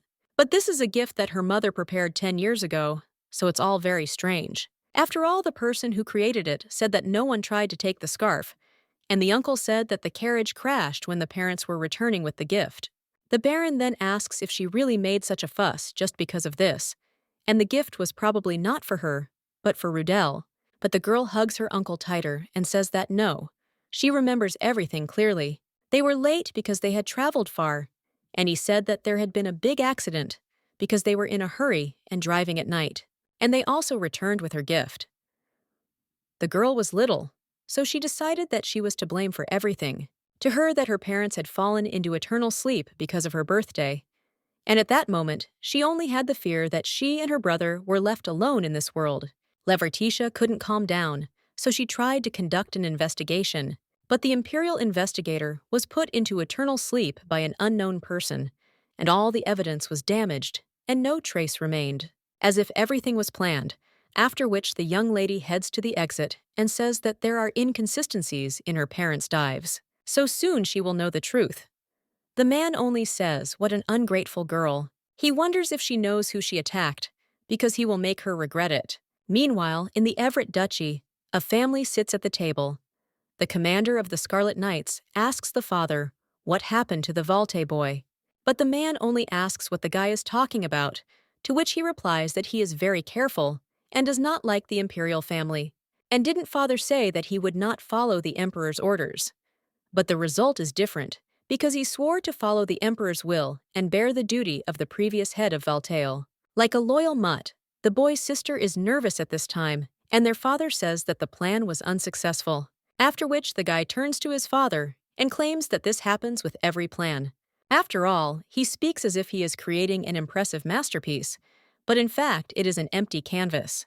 But the man only suggests to his son to stop talking nonsense, because the biggest drawback of this plan was himself. And he also hoped that the guy would be able to control the mad dog, but in the end he couldn't even handle that. And the man says how useless he is. After all, it was not enough to lose the argument, and the Scarlet Knights were beaten by the Whites, and also lost the ability to guard the palace from the inside. The guy wants to justify himself, but the man claims that he heard that they even crossed swords, and his son could try and deal with this dog during a duel. The guy then asks if his father really wants to say that he should put this girl into eternal sleep. He replies that something similar to that because he gave his son strength, power, and wealth. So why is he surpassed by a girl who has nothing? The guy then gets up from the table and says that he had lunch, after which he suggests that his father just wait, because one day he will definitely destroy him. Well, the man says what a weakling he is. Then he also turns to Violetta and asks how her lessons are going. The girl replies that everything is fine because Madame Lonais praises her a lot. The man claims that in this sense, it is better not to trust her, and the girl is destined to be a duchess, so let her act more carefully and never become such a mistake. Violetta replies that she will do everything possible to become the perfect daughter, after which the man smiles and says that this is great, and also informs that after lunch they will go to the palace, and they will discuss the wedding with His Majesty, so let the girl behave with dignity, to which the young lady agrees. A little while later, they are already heading through the imperial palace, after which the lady notices Duke Valtail there and wonders what he is doing in the palace. At this time, the man tells Violetta that they need to go faster, to which the girl agrees. A little while later, they enter His Majesty's office and greet him. The blonde tells the Duke that they haven't seen each other for a long time and asks what brought him here. The man replies that he has a small request for His Majesty, after which the guy invites him to speak. The man claims that Duke Valtail recently inherited the duchy, but he is too young, so he is worried. After which, he also asks if His Majesty can help with the wedding between him and his daughter. The Duke may not understand the reason, so he asks His Majesty to help them arrange everything. But the blonde says that the Duke is a little late because this permission has already taken Miss Levertiche. A little while ago, the Duke approached His Majesty and claimed that Levertiche had told him everything, and also His Majesty wants them to get married too, which the guy replies state correctly, and also says that he hopes that the Duke and the First Sword will become his support. The youth then tells His Majesty that he is very young, but remains the head of the duchy, so his opinion in such a matter should not be taken into account. The Emperor says he is sorry, but asks if the boy did not come to agree. The young man only asks what will happen if he refuses, after which the Emperor replies that it is obvious. After all, if he doesn't choose Levertiche, who will become Lady Violetta's husband? Everett. The guy is shocked by this, and the Emperor asks if this is unexpected, because he and the Duke are quite close, and you shouldn't underestimate his ambitions. Otherwise, you'll be eaten in an instant. He is the kind of person who will do anything to achieve his goal. The guy then tries to object, but the main character says that the Emperor is right. After all, she heard personally from the Duke that he was going to marry Violetta to him. The young man is surprised after this, and the main character says that if he offers his daughter's hand, they will have no reason to refuse. The Everetts will begin to insist that the boy is too young to rule the duchy, and he will press on the fact that the Valtail family remains one of the main pillars of the empire. The girl also says that she understands how awkward it is and asks for forgiveness, that it is a burden, but the only way to protect him is to become one family. After which, the main character asks if Kairos will marry her. The young man only becomes embarrassed, and he says that he is too small, but they must protect the Valtail clan. The emperor at this time says what a good couple they are, but the young lady suggests that he not say such strange things. The blonde man claims that he will prepare the wedding seal, but asks to be allowed to cut the cake. The girl says that there will be no celebration because they will simply take vows, after which she also says that Duke Everett will learn this news when it is too late, and she even wonders what expression will appear on his face. The man at this time angrily remembers this girl. As soon as the emperor gave permission for the marriage, he and the duke went to a pre-prepared church for a minimal ceremony. The girl heading in the carriage thinks that a union without the blessing of a priest is considered invalid, and that this is why there is so much trouble. The young lady also turns to Kairos and says that it is more fun than she thought. The guy asks what exactly the young lady notes that she is talking about, the wedding fuss. But the boy asks, where is the fun, because they do almost nothing, and they move unnoticed by people, and there are no guests, confetti, congratulations, or a banquet, and even in a wedding dress. That's why the guy asks if the girl is sure that she agrees with this. Levertitia replies that there is no rule that requires her to wear a dress, and that she has a white uniform, so it will do. The guy claims that he considered the engagement and wedding to be a grand event. Well, the girl says that it is enough that they will become a family, even if it is temporary, but they will be together, so she will protect him. The young man then looks away and says that she promised. Levertitia replies that, of course, and wants to know if he wants to swear on his little fingers. The guy holds out his little finger, and they swear. He also says that only Levertitia could offer him such a thing, but the girl replies that he likes it.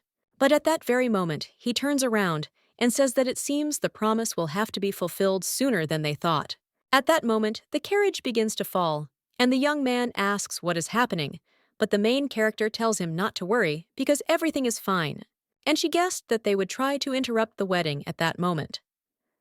Then the lady gets out of the carriage and says that there are about 20 people there, and it will be problematic because the bride and groom cannot be late for the ceremony. A little while later, the main character has already dealt with the last one and says that she hoped to have fun, but everything turned out to be boring. The carriage is damaged, so they will ride the rest of the way. But when the young lady turns to the duke, she sees that he is very scared and asks what happened.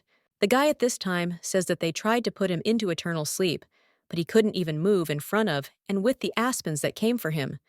So if the lady hadn't protected him, and if he had been alone, then he would have already come to an end. Well, at that very moment, the main character grabs the guy and tells him to get ready, because she explained before leaving that Duke Everett would do everything to stop them, although she didn't think there would be so many assassins, because he was completely desperate. The young lady also says that the boy has nothing to fear, because he will always be the head of the Valta family, no matter what anyone says. And his wife is the strongest knight in the world, so let the guy just show what will happen to those who dare to disgrace him, and he will also make it so that they never want to challenge him, to which the young man agrees. As they move on, the guy claims that he will forgive Letty if she wants to take something. The girl then asks what he is talking about, since the spouses already share the same fate. A short time later, they enter the church, and the young lady claims that the groom is Kairos Valtail, and the bride is Levertish Seltzer has arrived. The man sees a red liquid on her clothes and asks if they are okay, but the girl replies that it is nothing serious, and asks if the recording device is ready, to which the man replies that it is. And the lady suggests to start this boring ceremony. The man asks if she says that this ceremony is boring, and it is a grace, so they should observe the order of the oath before God. The girl says that it is clear and it is necessary to do it quickly. See, after all, problematic guests are approaching them, and if they drag it out, then there will be no one to marry, which is why the man gets scared, and then says that the groom Valtail and the bride Seltzer swear before God that they will become a sacred couple. Let them always think of each other. The duke at this time turns to the young lady, and the girl asks if he is afraid, and also whether to take his hand. Well, the young man just tells her to lean towards him a little. The main character does so, and then asks if that's right. And the guy says that it's great, and then takes her face in his hands. Levertitia wonders what he's trying to do. And when the priest says that this oath is so that they may value and love each other, the Duke and Bobby kiss the young lady on the forehead. He says that he can be patient for her a little bit, and the main character smiles and thinks how sweet it is, after which the priest announces that the couple has taken their marriage vows. But at that very moment, another duke bursts into the church and screams for Levertitia to stop immediately. The girl says that she did not expect the personal presence of Duke Everett, but he was late again because their marriage was already secured by an oath. But the man asks if this is a problem, because it can easily be cancelled if the lady is not there.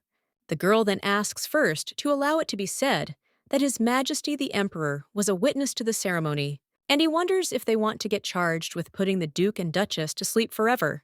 The Duke then says that this is a damn recording, but then he asks if she seriously brought a child there who is 13 years younger, and she really is disgusting. He also turns to the boy and asks what about him.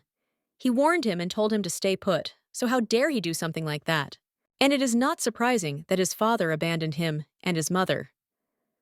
The main character is about to answer something, but the young man at the same moment claims that he abandoned him or not. But the words of such a person are worth nothing. The man then wonders what such a person means, and how dares he lower him to his level. But the boy asks, what does it mean to lower? Because they are both dukes, or for him, he has no manners left. The guy also claims that he is not his child, nor a candidate for his daughter's husband, nor a dog. Therefore, he will not brainwash him anymore, after which the man is surprised and wants to say something else. But the young lady says that this is good, and if there are no wedding presents, then let him get out of the way, and does not stand in the way of the newlyweds. A little while later, someone on the street gives out fresh and urgent news that Duke Kairos Valtail is married and that his bride is 13 years older than him. He also reports that Kairos Valtail has made a 100-year dinner with Levertitia Seltzer. One of the people asks if this is a joke and if he has entered into an alliance with that very Levertitia. And this can't be. So does he really not know the rumors? Another man claims that he thought that the guy would marry a noblewoman from the Everett family. So how could this couple have come about? At this time, the main character wakes up in the Duke's estate and says that she slept so well. The girl realizes that she ended up in the Duke's estate after they took their vows, and now they will have to play the roles of the Duke and Duchess because it is easier to protect him. The girl also doesn't remember well what happened after their return because she immediately lay down on the bed and said that she would shudder a little, but the girl still thinks that it's good that she took a week off in advance, and she thinks she's a little tired because she had a lot of things to take care of.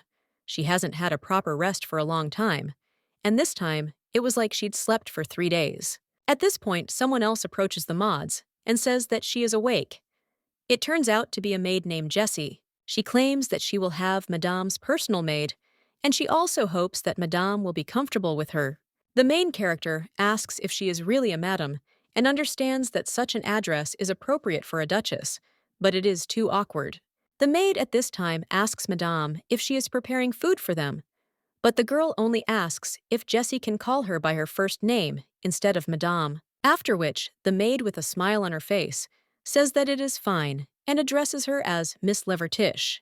The girl realizes that she has been surrounded by serious people all the time, men, and it is so unusual for her to see a sweet girl.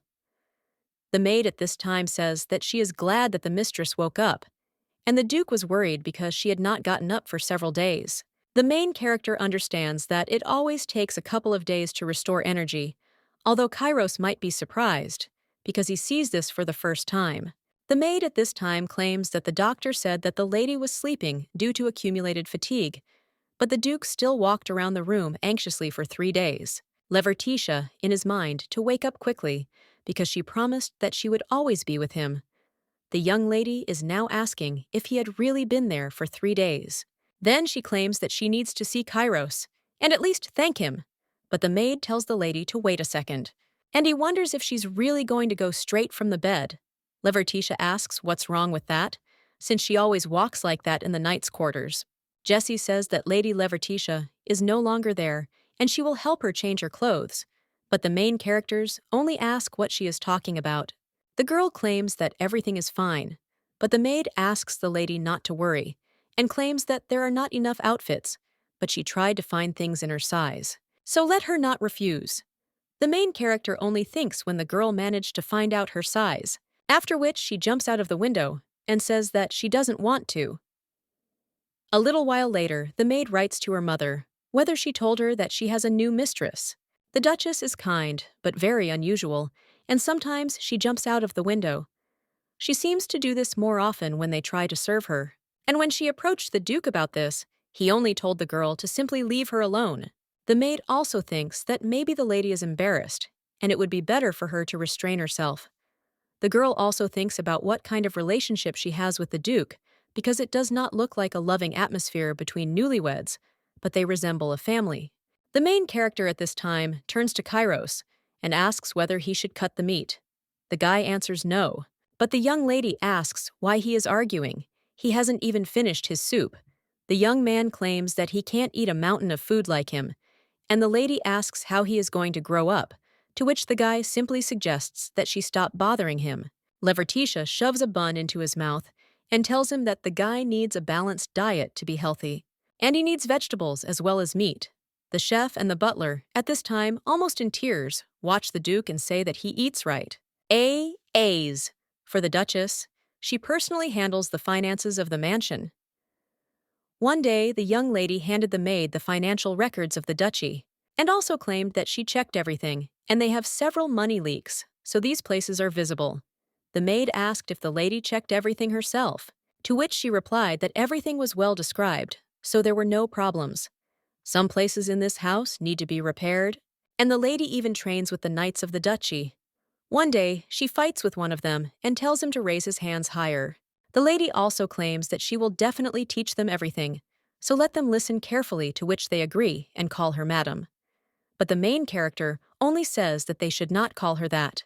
The maid watching all this understands that since they had a duchess, the duchy seems to come alive, so it seems like she is just perfect, and the maid claims that she is so happy to work there. A little while later, the main character approaches her and claims that she is hungry, after which she offers Jessie something to eat, to which the maid agrees. And after that, he also hands the letter to the lady and claims that she was asked to give it to her because it seems that this letter is urgent.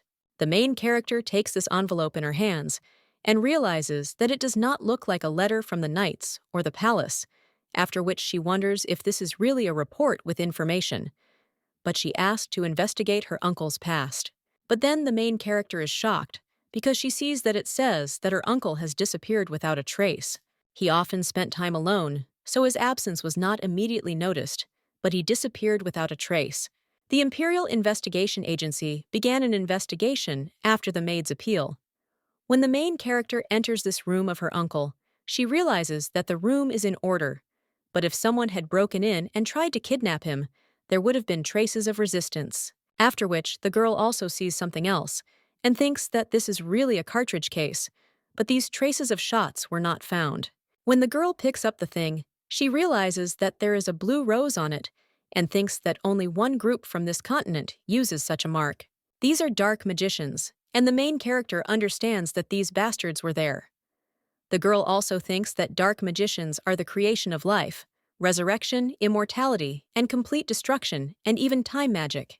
They were people who could use seemingly impossible magic, and their intentions to overcome these limitations were noble. But inhumane experiments for the sake of research led to dark magic being banned everywhere. However, the dark magicians did not disappear anywhere because they hid and constantly expanded their influence. The previous Duke of Valtail was destroyed by the dark mages who hid among the allied forces right before her eyes.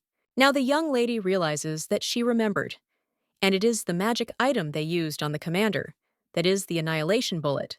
Those pierced by it disappear, and it absorbs even sound, so the target disappears without any traces, and the cartridge case from it was lying in the uncle's room. He was not kidnapped, but it was annihilation. But the girl also thinks why they did it, because her uncle was a pathetic person, so how could he get involved with this serious organization? And all he did was gamble. But then the young lady suddenly realizes that when she mentioned her parents' eternal sleep, he said something strange. He asked if the lady knew who she had attacked, and he would make her regret it. So the girl wondered if her parents' eternal sleep had been an accident. And somehow, an organization of dark magicians is involved in this, after which the young lady realizes that she needs to conduct an investigation. A few days later, the girl finds herself in the palace, and the emperor claims that they are on the trail of dark magicians who have not shown up for a long time.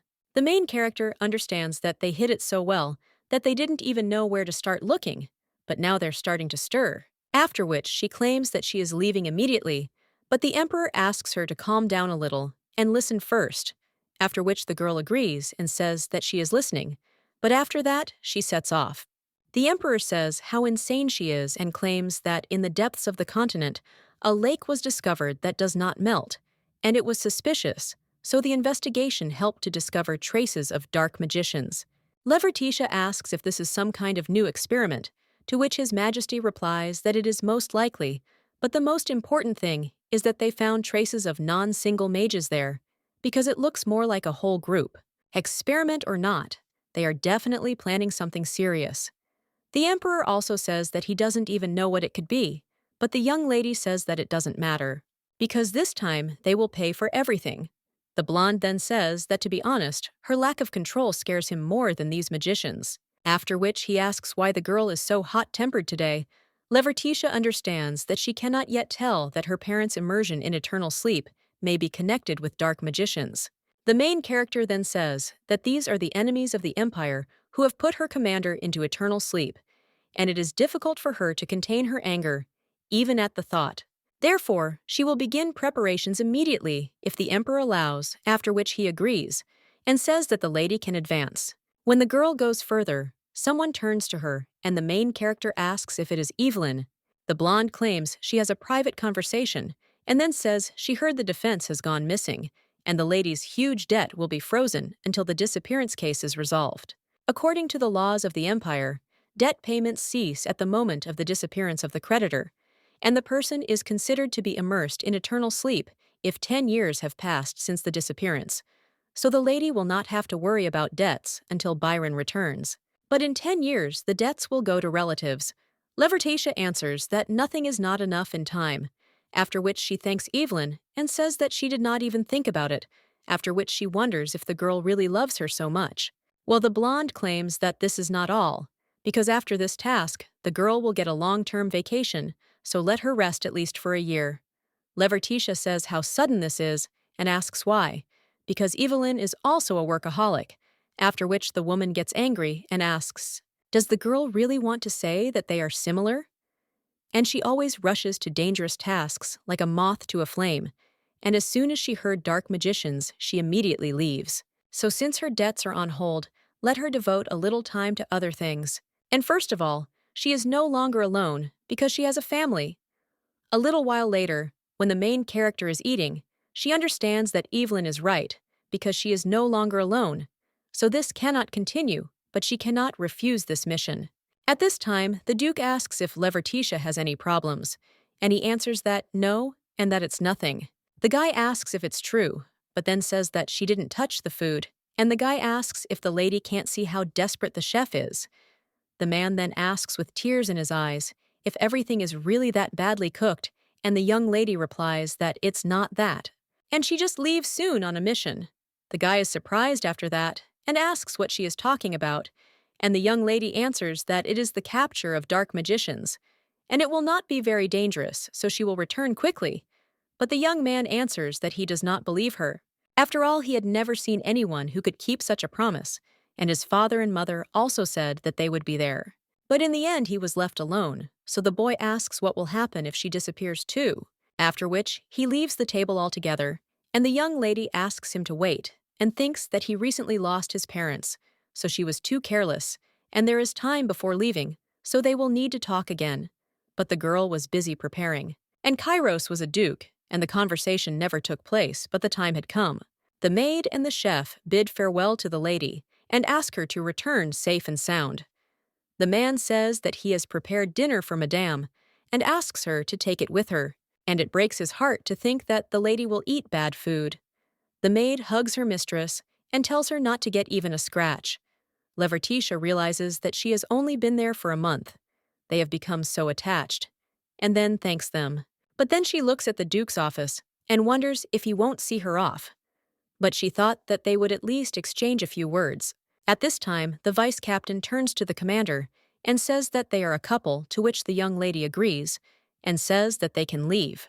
But at that very moment, someone screams her name, and the main character realizes that she knows this voice. It turns out to be the Duke, and he immediately hugs the young lady, and also apologizes, and says that he was so stubborn because she is leaving, not because of what she wants.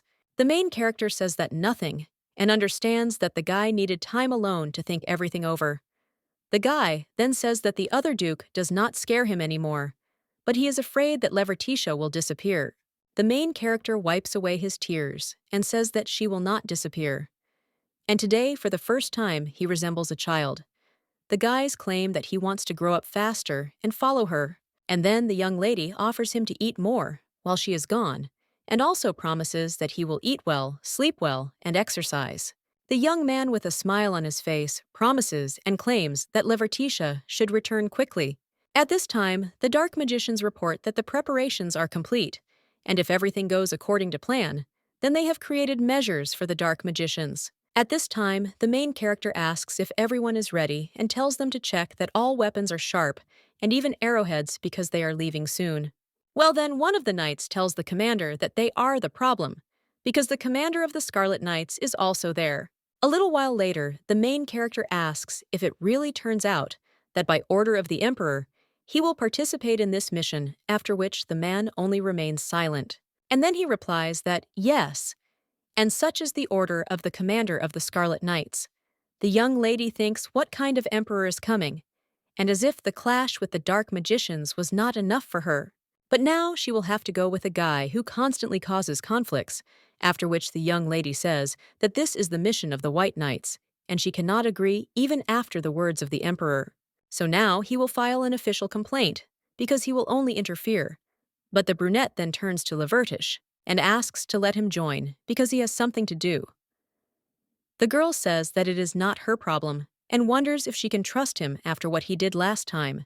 The man then claims that she does not need to trust him because he swears that he will not create problems on this mission, and this is a sincere request, so he begs her. The main character then, in shock, thinks what is wrong with him, and is the proud commander of the Scarlet Knights really bowing, and is this really a dream? The vice captain of the White Knights asks the young lady if he has really gone completely crazy, and does not tell the main game that it looks like it. She also understands that it is so important that the guy bows his head and leaves without his knights. She also wants to refuse, but in the future, he may take out his anger on Kairos. Then the young lady agrees and tells him to understand her correctly because she doesn't like him, but the mission is so dangerous that any free hands will come in handy. The brunette then only tells the girl to simply say that she doesn't need him because the rest of the comments are unnecessary. After which, the young lady states that on this mission, he will be a subordinate and not with the Duke's son or a commander, and if he disobeys the order, he will go back.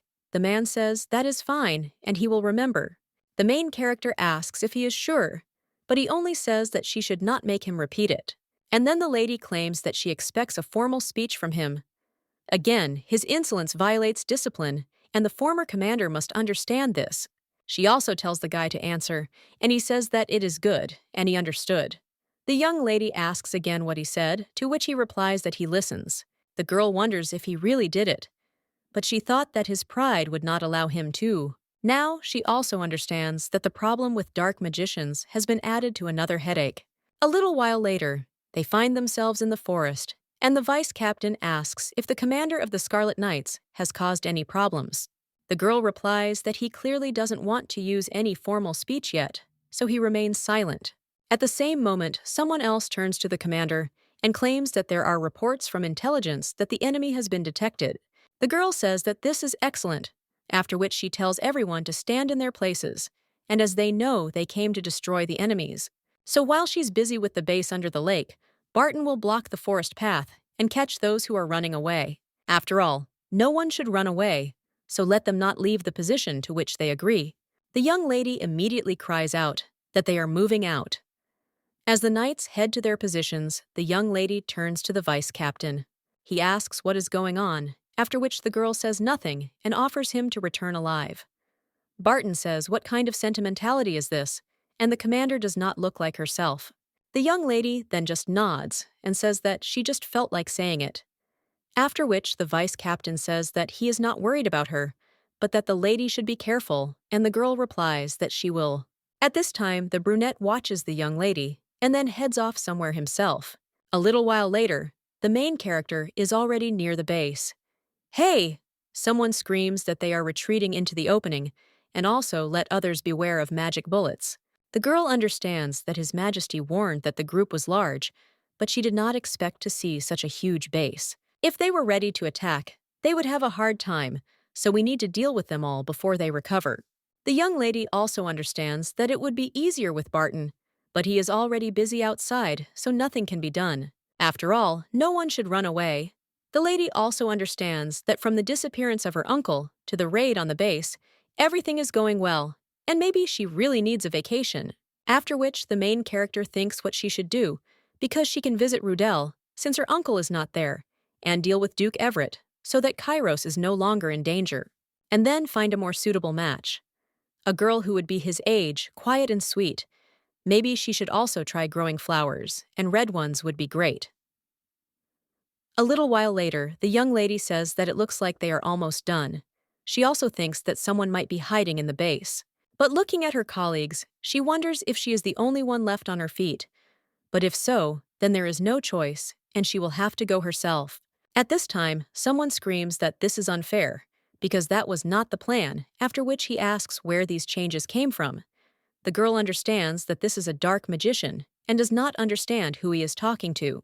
After which she sees him all the time, the commander of the Scarlet Knights, who says that it was her father's plan, not his. And the main character is shocked and thinks why the guy is communicating with the dark magician. Dark magician asks the master if it is possible to show such irresponsibility, and the young lady thinks how this guy got involved with dark magicians. At this time, the stranger claims that the gentleman did say to follow Duke Everett's plan, and the main character is shocked and thinks about what they are talking about. And did this guy really volunteer for this mission, just to meet with the magicians? She had hoped that he would understand the responsibility of being the commander of the knights and remain loyal to the Empire. But this guy was a traitor. At this time, the man wonders since when he and his father are one and the same person. But then Mac turns to the gentleman and tries to object.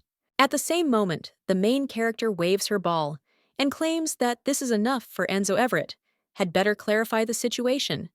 And if there is any justification for connections with dark magicians, then let him speak. The girl also wonders how he can call himself a knight of the Empire after this, but the man only remains silent and understands that everything has become too confusing. He also claims that the lady will find it hard to believe however he tried to stop them. But at that moment, he sees the ceiling start to crack and claims that they need to get out of there so they will talk outside. But the young lady asks him what he is talking about and if he is going to get out of this in such a stupid way. However, at that very moment, a pile of stones falls on her. A little while later, the lady opens her eyes and wonders where they are. But she discovered the connection between Enzod and the dark magicians, after which the ceiling collapsed, and the lady thought that she would fall into eternal sleep. Well, she still thinks why they are still alive. The girl also understands that this place is strange, and there was a collapse under the lake, but she does not see any debris. It's more like an endless space where time has warped, and she has been lying unconscious for a long time, but she doesn't feel any hunger or anything else. And the young lady wonders if this is some kind of space created by magicians. She also understands that the traitor may know something and she feels like hours or days have passed, but he only breathes without opening his eyes. His condition has not changed at all, and perhaps this dark magic is related to time, but the problem is that she does not see a way out. Her knights are okay. His Majesty did not know about Duke Everett's connection with the dark magicians, and the White Knights are probably looking for her. And she promised Kai that she would return quickly, but now she claims that there is no point in this, and wonders if she will really remain in this trap forever. And also, what will happen to her brother and Kairos? Well, at that very moment, the lady hears some kind of scream. They understand that it comes from her back. After which, the lady sees a lizard, and wonders if another living creature is in this space. The girl asks where the lizard came from, but it only squeaks pitifully. The lady wonders if it hurt him when she lay on top and apologizes. She also tells him not to cry. But she wonders who could have guessed that the Duke's handkerchief would be useful for such a thing. The girl also thinks where this lizard came from, because she did not feel any presence, and if he came from outside, then that's good. After which, the young lady turns to her boyfriend and asks if he knows how to get out of there. But when the lizard makes a sound, the girl realizes that it seems she didn't understand anything. At the same moment, the lizard jumps out of her hands and then shows the way their main character wonders if he really understood. After which, she also lifts the brunette and asks the lizard to wait a second. She understands that she does not want to take this guy, but will return to punish him, after which she suggests going together. The lady also wonders what to call the lizard. The note still writes, and the nth lady says that maybe it is worth calling him Blackie because he is black. A little while later, the girl already sees the light and understands that it seems to be coming from outside, but in this case, she thanks the lizard for his help and understands that now it is her turn because she found a way out. At this time, in the Duke of Valtail's estate, someone turns to his lordship and asks if he will go to the lake again, because he heard that, after the destruction of the dark magician's base and the disappearance of the madam, everything was turned upside down. The knights even dug but found no traces, and he thinks it's better to stop searching since 10 years have passed. 10 years ago, the guy realized that there was no news from Levertici for a whole week. One of the servants told the Duke that it was cold outside, and Madame would worry if he caught a cold. She will soon return victorious, so he offers to wait inside, to which the guy agrees. But a little while later, he saw the White Knights of Levertici and wondered if they had returned, after which he immediately ran up the stairs and thought why the hell they didn't even warn him, and he needed to scold the girl and also cook his favorite dishes. But when the boy approached the knights and asked where Leverticia was, the vice commander apologized to the Duke, and he claimed that when they were fighting the dark mages, she disappeared. They gathered the Imperial Knights to search, but so far they have found no traces and think that she may have fallen into some kind of trap. The guy understood and thought that this couldn't be true, because the girl had given him a promise and said that she would definitely come back and protect him, so she couldn't leave him. And he thinks that the girl will definitely return. After that, the guy began his own search and understood that if dark magic got into her, then she could be leaning somewhere without memory. He ordered posters to be hung all over the duchy, and they looked for traces of dark magicians. But a year passed, and then 2, and the girl was still not found due to the beginning of an active search. It became obvious to everyone that the commanders of the Imperial Knights had disappeared. The criminals, including dark magicians, began to run rampant, and the guy wondered if Leverticia had really fallen into eternal sleep. But she couldn't just do that, and even though she is late, he will forgive her. So let the girl come back quickly and show her shameless smile. Now he is strong enough to protect her.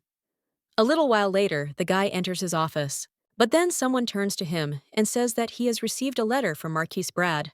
The young man asks what he wants, after which he reads a letter in which it is written that he heard that the Duke recently saved his precious daughter, and he would like to invite him to dinner next week as a token of gratitude, and he can also look at someone instead of the former Duchess. The guy then tears up the letter and tells the servant to give it to the Marquis, that he will come only with his wife's permission. After which, he also turns around and is about to leave somewhere, but the servant tells the Duke that he has just returned and wonders where he is going at such an hour. The man replies that he will be late, so the boy may not wait for him. He also realizes that 10 years have passed since Leverticia's disappearance. In the Empire, after such a line, the missing person is considered to have fallen into eternal sleep. While the guy understands that he cannot accept this, after which everyone sees how the space in front of him cracks. And there, he sees Leverticia, who says that she finally got out. The Duke immediately goes to her and asks what happened, but the lady just faints. A little while later, the girl opens her eyes and wonders where she is, but then realizes that there is a rather familiar ceiling. When the main character gets up, she is surprised because she sees that she is chained. The girl also thinks whether this is again the work of dark magicians. But at the same moment, someone says that she may not try, because these are special shackles that will hold even a dragon. The main character understands that it is the Duke, and the guy wonders what the dark magicians have come up with this time, and the girl understands that this cannot be. The guy is just wondering why she has the same face, and the main character is wondering if her commander has come back to life. The young man also asks if these dark magicians have learned to clone people, or if this is resurrection magic. The main character thinks that this guy is different from her commander, because his face and hair color are similar, but he is a different person. And this impudent character reminds her of the Duke, after which the young lady asks if this is really Kai's. But then she claims that this can't be, because her husband is much smaller and nicer. The guy just gets embarrassed and asks what she's talking about, after which he turns around and says that she's such a stupid girl that there's no point in messing around with her. But the young lady cries out for him to wait and let him remove the shackles first. The guy leaves the room and realizes that this girl definitely called him Kay. He also recalls how the maid claimed that they changed the clothes of the girl that the master brought, and it was the uniform of the White Knights. And this scarf reminds her. Well, the guy then tells the maid not to say anything because he will figure it out himself. Now he wants to believe that this is true, but for now, he can't be sure because the girl knows what kind of flower it is. The main character is in the room at this time and says that she is annoyed that the shackles are so strong, but she was stuck there for 3 whole days. The place looks like Duke Valtail's mansion, but she doesn't know what happened to Kairos or who this man is. It is impossible to talk to people because they only bring food, and the main character thinks that maybe this is some new trap of dark magicians. Well, if this is really the Duke's mansion, then she should meet some acquaintances. At that moment, the maid enters the room, and he turns to Madame, but the main character only asks who she is and why she calls her Madame. The maid asks if the mistress doesn't recognize her, after which she claims that she is Jessie, and the girl immediately jumps on her mistress with hugs. The young lady realizes that Jessie was much younger, and the maid tells the mistress that she missed her and asks if she can even imagine how they worried, because everyone thought that she had fallen into eternal sleep. Levertitia wonders if she really has memory problems because of magic, after which she wonders where Kairos is, if this is the Duke's mansion. The maid only asks the mistress what she is talking about, but she claims that she has not seen him. Jessie says that the Duke brought the lady there and visited her 3 days ago, after which the girl wonders if it was Kairos, and the young lady thinks that this is not funny at all. And the maid claims that, of course, the Duke never stopped looking for the lady for all 10 years. The main character, shocked, asks if she is really talking about 10 years. Alma's Liak adds that it seemed to her that only a few days had passed, but now she understands why everything seems so strange, and anyone would be wary if a missing person showed up in 10 years. But then the main character thinks what happened to her brother, and then says that she needs to meet Kairos. The maid immediately says that she will bring him then, but the young lady claims that she will go herself. However, at the same moment, she is held back by shackles, and the girl furiously asks why they were put on her. The maid then turns to the mistress in shock and says that she will destroy the mansion. Well then, suddenly she hears some familiar squeak, and it turns out to be a lizard with a key. The main character then asks if this is really the black one, but she was wondering where he went. After which, the girl thanks him for his help and understands that she can't just sit and wait. Then the main character opens the doors, but thinks where to look for the Duke. However, when she looks at the furnishings in the mansion, she is shocked because there are many pink flowers there. She also says that they have white petals and pink stamens, but still asks how they can exist. The guy replies that it's because they were created using dark magic. And the main character, turning to him, wonders if this is Kairos. The guy claims that the magicians went crazy when she disappeared, and he had to hunt them. He made each one an offer that they would be spared if they perfectly copied the flower he asked them to create. After which, the guy hands this flower to the young lady and asks if she knows its name. The girl replies that she cannot name it because it is Levertitia, and her parents came up with it for her. The girl understands that only her family, her parents and her brother, knew about this flower, and one more thing, her little husband. So now the main character asks if it really is Kai. The guy then happily asks if Levertitia recognized him, to which the girl replies that she finds it hard to believe that he has grown so much. The main character also asks if he knows what happened to Rudel and the Selzer family. But after this, the Duke asks if someone else is really important to her, and that the girl should think better about the person's feelings, the one she abandoned. The young lady is surprised by this, and the guy is only interested in where Letty is going to run. After all, she has to stay with him. The girl understands that this guy has grown up somehow wrong. At this time, the young man burns the flowers and claims that these fakes are no longer needed. The main character thinks why he suddenly caused the fire and then turns to the guy, but he only claims that he will not let her leave, and the young lady understands that he is not listening to her at all. But they will have problems if this is not fixed, so it is not too late yet. Then the girl hits him with her forehead and tells him to stop talking nonsense and to pull himself together. The guy then asks in shock what she did, and the young lady understands that he came to his senses, after which she says that she understands that Kairos was worried about her, but it is wrong to tie people up, neglect them, and also collect mountains of flowers. The girl wonders what his people will think if he behaves like a madman. Well, after this, the young man asks if she is really grumbling at him, after which the girl screams that she hasn't even started yet. She also asks why the guy is so impudent, because she didn't raise him like that. Levertitia could do this, so now he understands, and is glad to hear even her grumbling. The Duke then claims that Levertitia has not changed at all, even in 10 years. And frankly speaking, he did not believe it. And it also seemed to him that the girl simply lived in another place and accidentally came across him. The main character asks what he is talking about, after which the Duke says that he believed more that she left him because she did not love him than that she fell into eternal sleep, because a wedding with a child is a huge shame. So she ran away to where he would not find hers. The girl replies that this is nonsense, because everything is not like that at all, and the guy claims that he knows that she would not have done this. But over 10 years, he had heard a lot of different gossip and was afraid to show it to her, because they could be true. Levertitia claims that she promised to protect him, and that this will not change, after which she even apologizes for making him wait, because it was probably hard for the guy. The young man then asks if the lady is comforting him, and takes her hand in his, after which he says that the girl should then stroke his head, and the main character is a little surprised, and also understands that now he is taller than her. The Duke asks if she will bend over to him, after which he does so, and the young lady wonders why he has grown so big.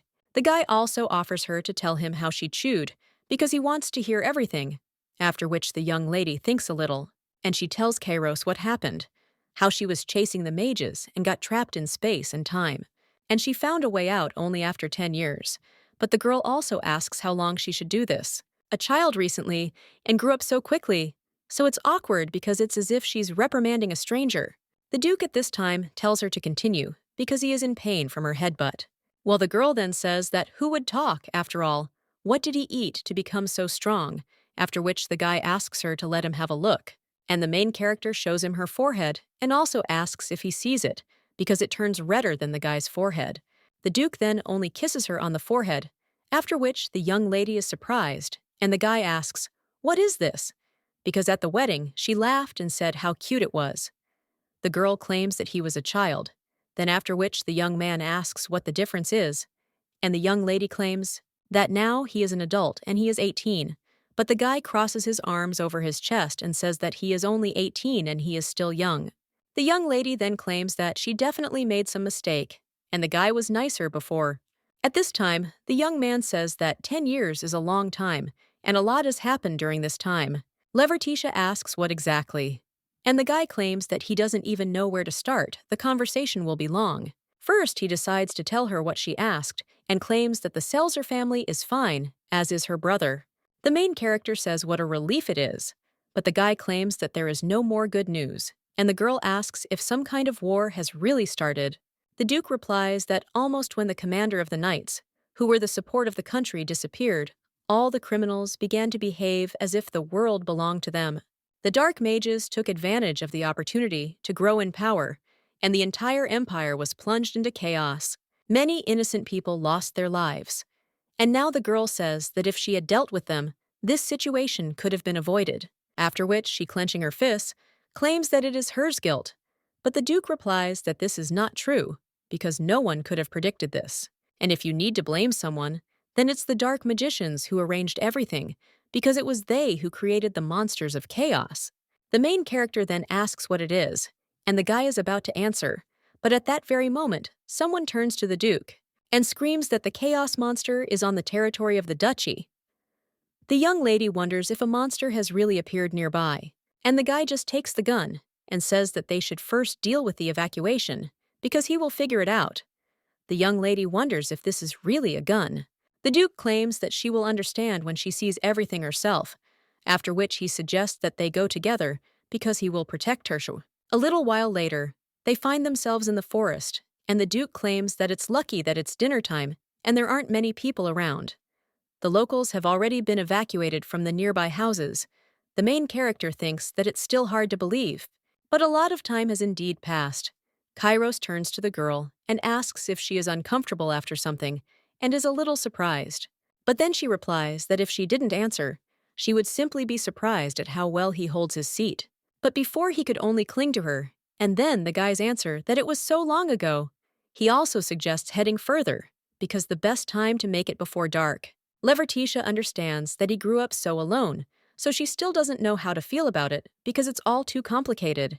At this time, someone shouts to the Duke that there is a chaos monster there, and the guy asks where he is. After which, the main character sees this monster and in shock asks what it is. The boy asks if it's scary and claims it's a chaos monster. The young lady claims the name suits him perfectly, but wonders how to deal with it. After all, it seems that normal attacks will do nothing, to which the guy replies that this is true, because this monster is stronger and faster than normal ones, and 10 knights are needed for one. After which, he also turns to Levertitia and asks if she can step away a bit. The girl then asks what he is doing, and does he really want to attack the monsters alone? Well then, the monster looks at them, and the young lady realizes she screamed too loudly. The girl also tells the Duke that they need to break the distance, but he claims that everything is fine. And he offers to argue since she is so afraid, because she will owe him a wish if he puts this monster into eternal sleep. Or for example, a wedding, after which he fires a gun, and the monster immediately flies apart in different directions. And the guy says that for sure, and they are already married.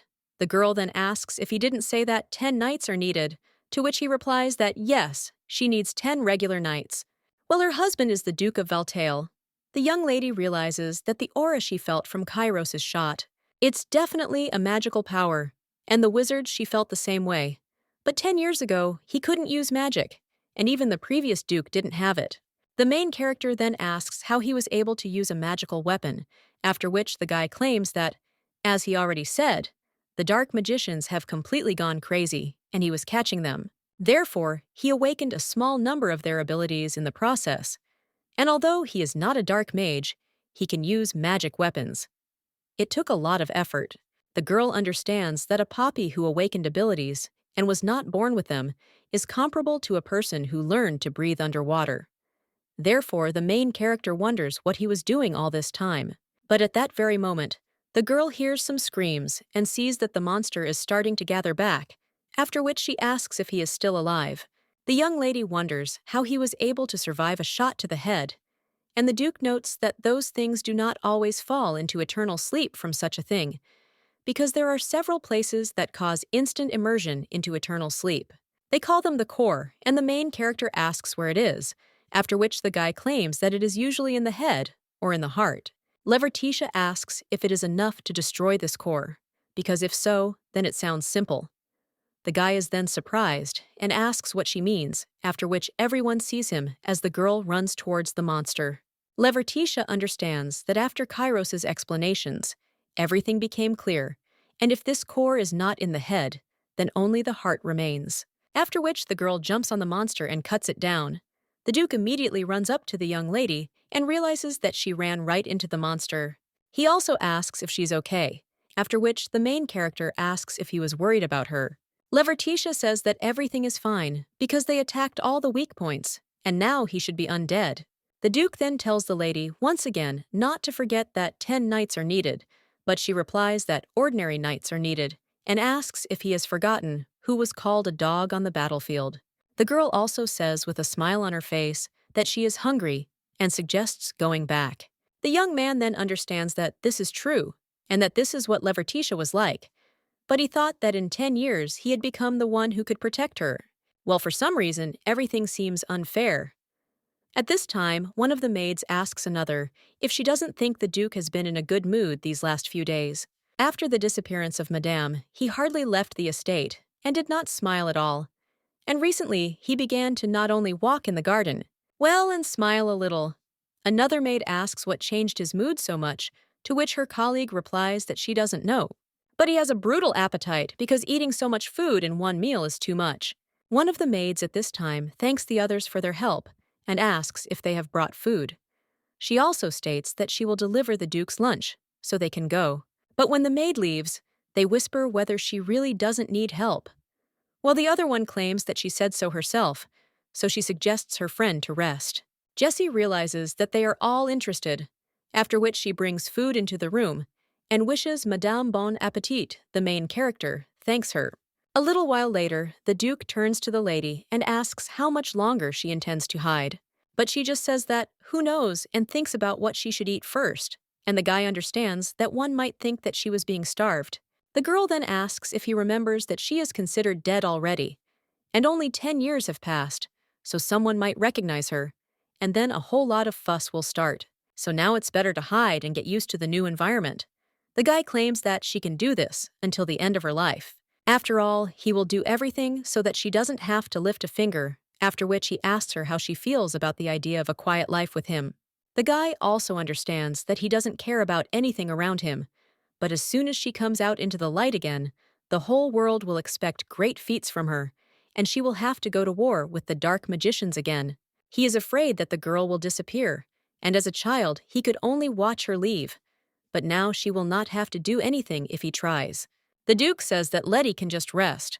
Well, and the main character then, with a smile on her face, replies that she doesn't want to. After all, such a life will suffocate her, and she must save people from sorcerers. The guy understands that this girl still thinks about saving others, after which he sees in one of the newspapers that Arancaris has made his move, and talks about it. The main character asks who this is, but the Duke claims that it is someone who is not worth mentioning. Levertitia says what a liar he is, because his emotions are written all over his face, after which she snatches the newspaper from his hands and tells the guy to let her see it. She reads in the newspaper that Count Aaron is the best knight of their era, and he has announced his intention to participate in the competition. The main character asks if he is the best knight, and she hears this name for the first time. The Duke claims that he gained some popularity while the lady was away, after which the girl claims that this is not what is written there, and the young lady wonders if this is really the Duke's rival, since he actively hunts dark magicians and looks good. The guy immediately snatches the newspaper from her hands and claims that he said it wasn't worth mentioning. He tears the newspaper to shreds, and the main character says that she hasn't finished reading it yet. The lady then turns to the maid and asks if Kairos has any problems with this. Horace the Duke then states that he is talking about the competition, and he does not like the idea of the Count participating in it. The young lady asks what the problem is, after which he claims that it seems like it's something important, since the newspapers made a fuss, and she wonders what's wrong with it. The Duke replies that this is a competition to choose a new commander of the White Knights, and the main character asks why the commander is chosen in this way. After all, this has never happened before, and is usually appointed by the Emperor or the previous commander. The Duke replies that this is exactly why there was no point in such competitions before, but even after the disappearance of the young lady, no one took this place. The girl is surprised by this, and wonders if he really wants to say that the position of Commander of the Imperial Knights has been empty for 10 years, and wouldn't it be better for His Majesty to appoint someone? But the Duke claims that the appointment of a new commander was tantamount to admitting her immersion in eternal sleep. But neither His Majesty nor the knights agreed with this. Now the young lady thinks that everything is clear, and they have been waiting for her return for 10 years. The guy claims that the Scarlet Knights replaced the commander a month later, and it was Egan Kellers. Levertitia thinks it's strange that this country is still afloat, but she still wonders why they changed the commander, and she feels like she's missing something. After which, the young lady realizes in shock that she had completely forgotten that no one had fallen into the trap. She also wonders what Kairos did with Enzod, who was with her, and did not abandon him because he was there. Well, the Duke then asks if the lady really needs to ask him about another man, and the main character just suggests that he stop changing the subject. The guy claims that she doesn't have to worry because he took care of him, and the main game doesn't care where he is. A little while later, they enter the dungeon, and the main character asks if there really was such a place in the Duke's estate. After that, they approach the cage where the former commander of the Scarlet Knights lies, and the main character asks if it is really him. The girl also thinks why he is in such a state and hasn't he woken up yet. The main character then says that she understands why this guy was first thrown into prison, but now he needs help. Kairos claims that he has already called a doctor, who examined him, and the injuries were minimal, and the body is almost whole, and he did everything necessary, but no one knows why he is unconscious.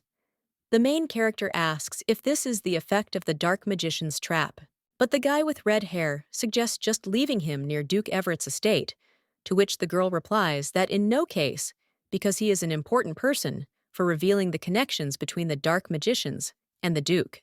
The guy then asks what she is talking about, to which the young lady replies that 10 years ago, when they attacked their shelter, she accidentally overheard a conversation.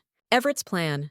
Kairos then asks if this guy is part of the plan, but the girl replies that she herself is not sure. After all, he is not a coward who will bow his head only to drive into a trap, and not someone who will throw himself into it of his own accord, so perhaps he is able to help them. The Duke says that this is true, and the Duke's child has disappeared, and he has made little attempt to look for him. And after Egan's promotion, it was as if he was waiting for something, and there is a chance that a split occurred in their family. Well, if the Duke really had made an alliance with the Dark Mages, then this idiot knew in advance that an era of chaos awaited them. As one of the main families of the Empire, he always stayed one step behind when it came to the Dark Mages, and did not even think about solving this problem. But on the contrary, he hoped for the situation to get worse.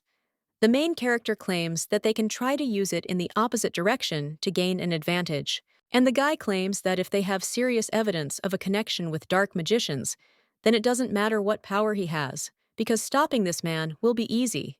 The young lady then says that it means they need proof, and they can get it when he wakes up, but she is not sure that the man will cooperate. The Duke at this time claims that they need more evidence to prevent the Duke from escaping, but it is not that simple. After all, before her story, he did not even suspect him of such connections, and Levertitia claims that, judging by how brazenly he behaved, who was sure that they would get caught. The Duke claims that yes, everything including his disappearance was part of his plan. Well, now everything will not go as he expects. The main character then asks what they are trying to achieve, and the Duke asks if she wants to find the reason for their union. Levertitia replies that no, and she is not interested in the past because she wants to know what they will do next. After all, it doesn't matter what influence they get, but what's the point if the Empire is destroyed by the monsters of chaos? The guy claims that magicians can do anything to make their wishes come true, but does the Duke want this? After all, these are two forces with opposing goals, and they had to have something in common in order to unite. The Duke is hungry for power and wants to seize the throne with the help of magicians. The main character asks if His Majesty is okay, to which the guy replies that there is nothing to worry about now, because his popularity has even increased. He makes every effort to protect the Empire and quickly responds to the threat of dark magicians. Well then, the lady says that it's true that he had previously given orders to exterminate magicians. The Emperor always told her and the commander that they should prepare for the future, and it seems he himself was wasting time. The Duke replies that yes, and thanks to this, they were able to gain dominance in international relations. He was the first to act boldly when the chaos monsters appeared, and the Emperor came up with the idea of creating a national union when the continent was plunged into chaos. Many nobles were against it, but by that time the states that refused the union had already fallen. Levertitia realizes that their knowledge of dark mages is very limited, and the guy claims that in the end he was right. And the Duke, who usually ignored His Majesty, did not resist, surprised by such a sudden change. The young lady claims that the Duke needed time to change his plans and did not expect such a quick reaction from the Emperor. Everett has a strategic mind, and if some unexpected variable appears, he may make a mistake that will reveal the evidence. Kairos says that then his fall is not far off, because the girl came just in time, and they had the most reliable knight in the world. A little while later, someone already turns to the vice commander. Barton says how noisy it is there, after which he asks what happened. The guy claims that he learned that Count Aaron Heraeus would be participating in the competition, but the vice commander replies that he already knew that. The knight is a little surprised, but asks if he really knew, after which he wonders if the vice commander will go against him. Then the guy claims that everyone who came to him said this, and claims that, of course. After all, Aaron Heraeus is a man who rose from the bottom and earned the title of count with his skills alone. They say that he is like a comet, and will become the best knight of this era. But this is such a funny statement, because the greatest knight of their time can only be the commander of Levertiche. The vice captain then tells the guy not to worry, because he will never be defeated by some stoned. Well, he claims that this is not the most important thing, after which the vice commander asks what he and the guy are claiming, that the Duchy of Valtail will also participate. The knight is then surprised and asks if he really means that the duke himself will come, to which he replies that no, they will send another family member. The knight only gets angry and understands that he knows what this competition means. Lady Levertitia will be declared to be in eternal sleep, and the fight for the commander's place will begin. Everyone will understand that this competition is intended to destroy her status, and even personal participation would not be enough. But he sends a representative, after which the guy asks when the competition will take place, to which the servant replies that there are 3 days left. The guy then says that it's only 3 days and understands that the captain promised that she would return alive, so isn't she going to keep her word? The main character is training at this time and understands that there is still time left before the competition, but she has not been in the Selzer family's domain for a long time. At this time, someone approaches Levertitia and says that here she is. The girl then asks if something happened, and the duke claims that there is something he has not told her about her brother. Levertitia asks, "What is this?" After which the guy says that Rudel went crazy. The main character in shock asks what he is talking about and claims that before she returned from the war, he sent her a letter through the butler and everything was fine with him there. So the girl screams what the hell happened in these 10 years, if the Seltzer family is safe. The guy replies that it's not just her absence, because it started a long time ago, and the letters from her brother were fake. The main character is shocked and wonders what he is talking about, and if it was all a lie. After that, she asks what happened to her brother and asks Kairos to tell the truth. The man claims that her uncle was constantly bullying her brother. He wondered if the head of the house could possibly be that incompetent, and his sister spent her entire life up to her neck in dirt to help someone she wasn't even related to by blood. So how poor is she? The boy then apologized to his sister and claimed that it was his fault. But the man only claimed that the boy was a monster who had swallowed up the life of his sister and his parents. Receiving such treatment, at some point, he lost his mind. Valtal family tried to help with the treatment, but it will take a long time to recover, so the Duke apologizes for not noticing earlier, but the main character takes his hand and claims that if he doesn't answer, he is not to blame. After all, she is his sister, but she herself did not suspect anything, and rather she is grateful to the Duke. After which, the girl thanks him for looking after her brother instead of her.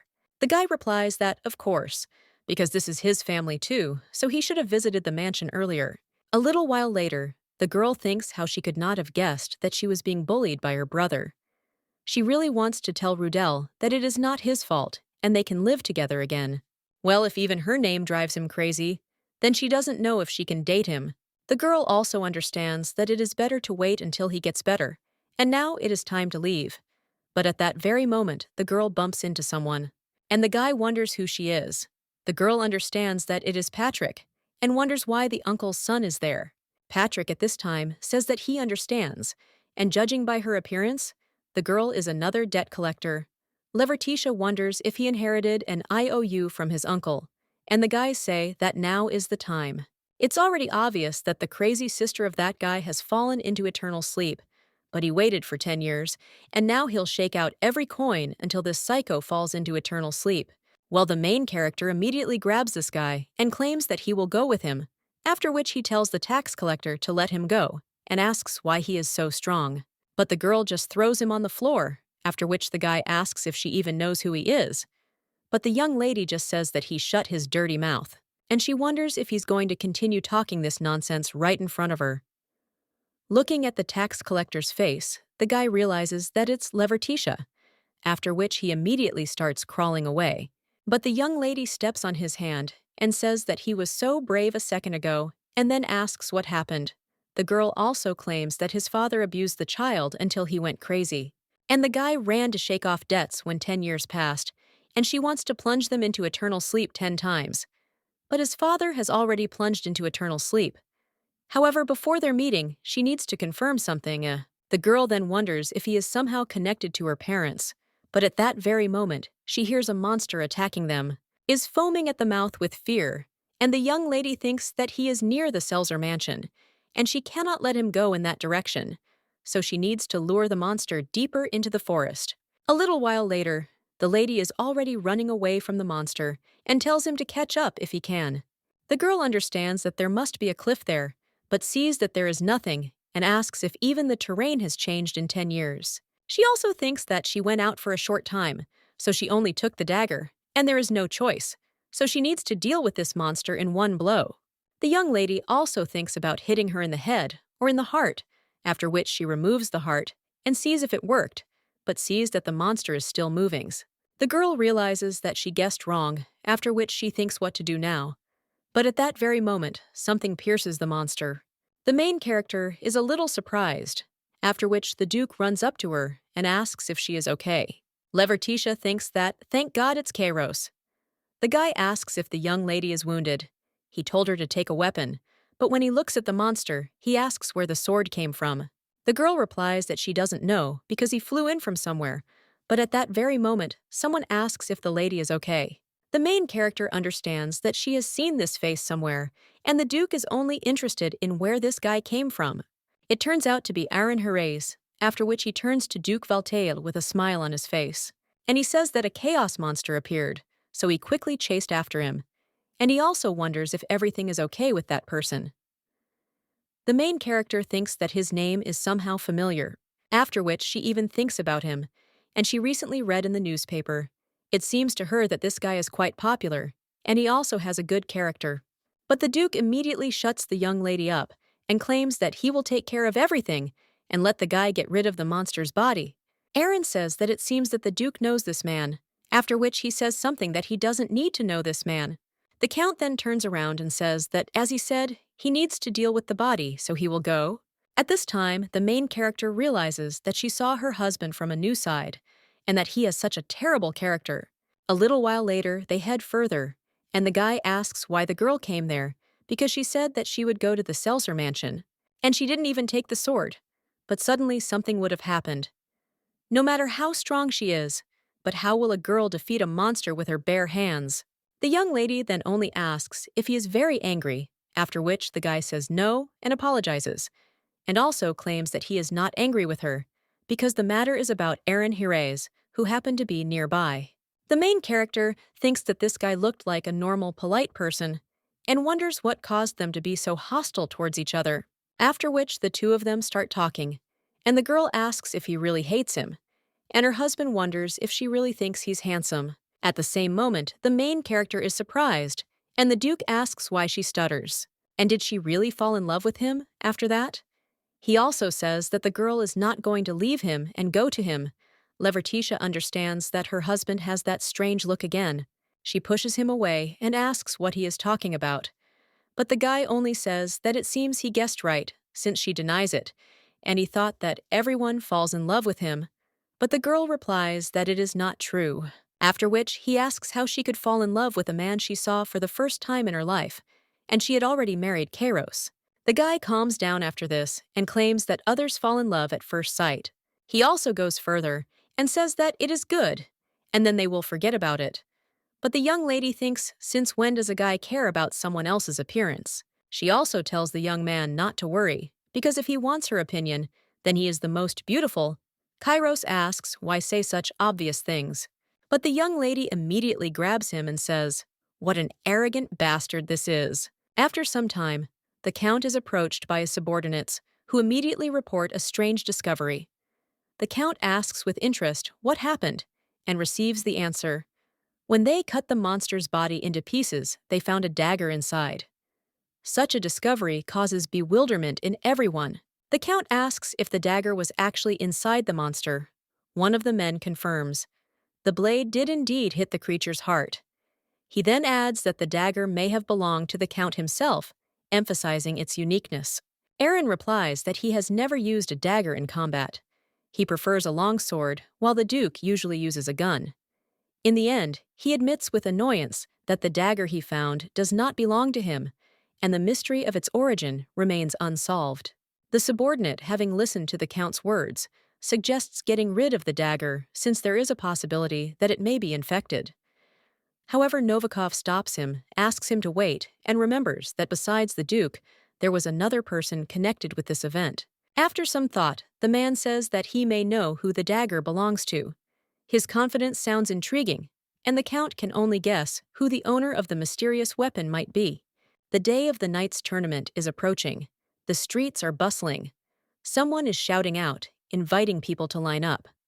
The reason for the bustle is simple. Everyone wants to try their signature shashlik because it is a rare day when you can enjoy such an event. Discussions are raging around the tournament. Bets on the winners are also organized here. One of the knights bets on Count Harris, and another notes that most have already chosen him, and it will be difficult to earn much on this because the odds are too obvious. A young man enters the argument, saying that betting on the Count is still better than trusting the captain of the Scarlet Knights. According to rumors, this captain recently escaped from a monster, leaving a defenseless child with a pregnant woman. Fortunately, Count Harris was nearby. Someone in the crowd asks how such a person could have been appointed captain. Another passing by agrees that there is some truth in what the interlocutors are saying, and the situation does indeed look depressing. Suddenly, the main character passes by them. She remains in a mask, hoping that no one will recognize her. The girl is sure that the river of events will protect her identity from prying eyes, which is especially important for her now. At this moment, someone from the crowd addresses the lady, noting her good mood. He asks, "Did she really hear something interesting?" The girl, with a slight smile, answers that nothing special and tries to hide her true thoughts. The Duke, overhearing this conversation, asks the girl if she really heard nothing. He suggests that she may have heard gossip about a young man claiming to have seen a man who disappeared 10 years ago. However, the Duke adds that such rumors can hardly be trusted. The young man, hearing doubts, insistently assures that his words are true and even swears to it. The main character smiles, noticing how interesting this is, although doubts do not leave her. Their conversation is interrupted when they approach a crowd of people. The girl notices that the competition has already begun and switches her attention to what is happening in the arena so as not to attract unnecessary attention. Coming closer, the main character sees the vice-captain of the White Knights fighting on the field. His movements are precise, and she immediately understands that he does not hold this position by chance. Watching him, the girl catches herself thinking that a lot of time has passed since their last meeting. A vice-captain named Barton defeats his opponent with a display of skill.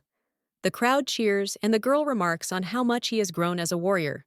The announcer announces that Marquis Tail will fight next in the arena. The competition continues, one duel after another. Finally, the main character realizes that her turn is near. She feels slightly nervous, but is internally prepared for the test. At this moment, the Duke turns to her, wanting to encourage her. His words sound calm, but inspire confidence. The Duke tells the girl that she shouldn't worry, because he knows that she can handle it. His encouragement makes her smile, and she takes his words as a sign of trust. The girl prepares to enter the arena, feeling that the time for action has come. As the heroine heads towards the arena, a question comes from the crowd. Is the Duke's family really participating in the tournament? The spectators discuss the girl, many hearing the name Letty for the first time. Someone assumes that the battle will end quickly, judging by her fragile physique. Valta enters the arena. Her opponent is one of the tournament's main contenders, Malik Blonde, son of Viscount Blonde. The crowd explodes in discussion, eagerly awaiting the start of the battle. Malik abruptly declares that he has no intention of fighting the small fry. He demands that Sir Barton or Count Harris be brought to him. His voice is full of contempt, and the volume of his statements irritates many. The girl, covering her ears from his screams, thinks mockingly that Malik seems to be trying to lull her to sleep with his screams. She already regrets that she will have to waste her strength on such an opponent, but her determination only grows stronger. Letty asks Malik if he knows the rules of the tournament. She reminds him that in order to face stronger opponents, he must first defeat her. With a slight smirk, she adds that she does not understand how such a dumbass wants to become the commander of the knights. Stung by her words, Malik fumes with anger and shouts that she has insulted him. He declares that he is going to smear her on the ground and demands that they begin the duel immediately. His rage only amuses the girl. One of the hosts turns to Letty, asking if she will keep her mask on during the fight. The girl answers affirmatively, assuring that she sees no need to take it off. The host announces the start of the fight. Malik immediately rushes to attack, shouting threats. His blows are sharp, but the girl deftly dodges. Keeping her cool, she only mockingly notes how clumsy his attempts to achieve his goal are. In response to his latest attack, Letty parries the blow and makes a caustic remark about his pettiness. The crowd gasps in amazement at her flawless execution. Malik has clearly underestimated his opponent. Letty smirks and mockingly asks where her opponent gets all this pride. At this point, some of the spectators begin to doubt that Malik is really up to the level of an opponent like Letty. Moments later, Malik's blade is knocked out of his hands. The crowd roars, wondering, could the girl really have done this by force? Letty stands calmly, as if nothing had happened, demonstrating complete self-control. The Duke, watching the proceedings, merely smirks. The announcer announces the victory of Letty of the Duchy of Valta, and the audience applauds her. The opponent remains on the ground, shocked by his defeat. Malik, lying in the arena, cannot believe his defeat. He asks in shock how the girl could defeat him so easily. His voice trembles with surprise, and his gaze searches for an answer in those around him. Letty, folding her arms across her chest, calmly asks, "Are you shocked that you were beaten by a small fry?" From that moment on, she begins to defeat each of her opponents, causing genuine admiration among the audience. Over time, the residents of the capital begin to support Letty, admiring her skills. The girl understands that winning is not so difficult. However, she also notices that there is too much noise and attention around.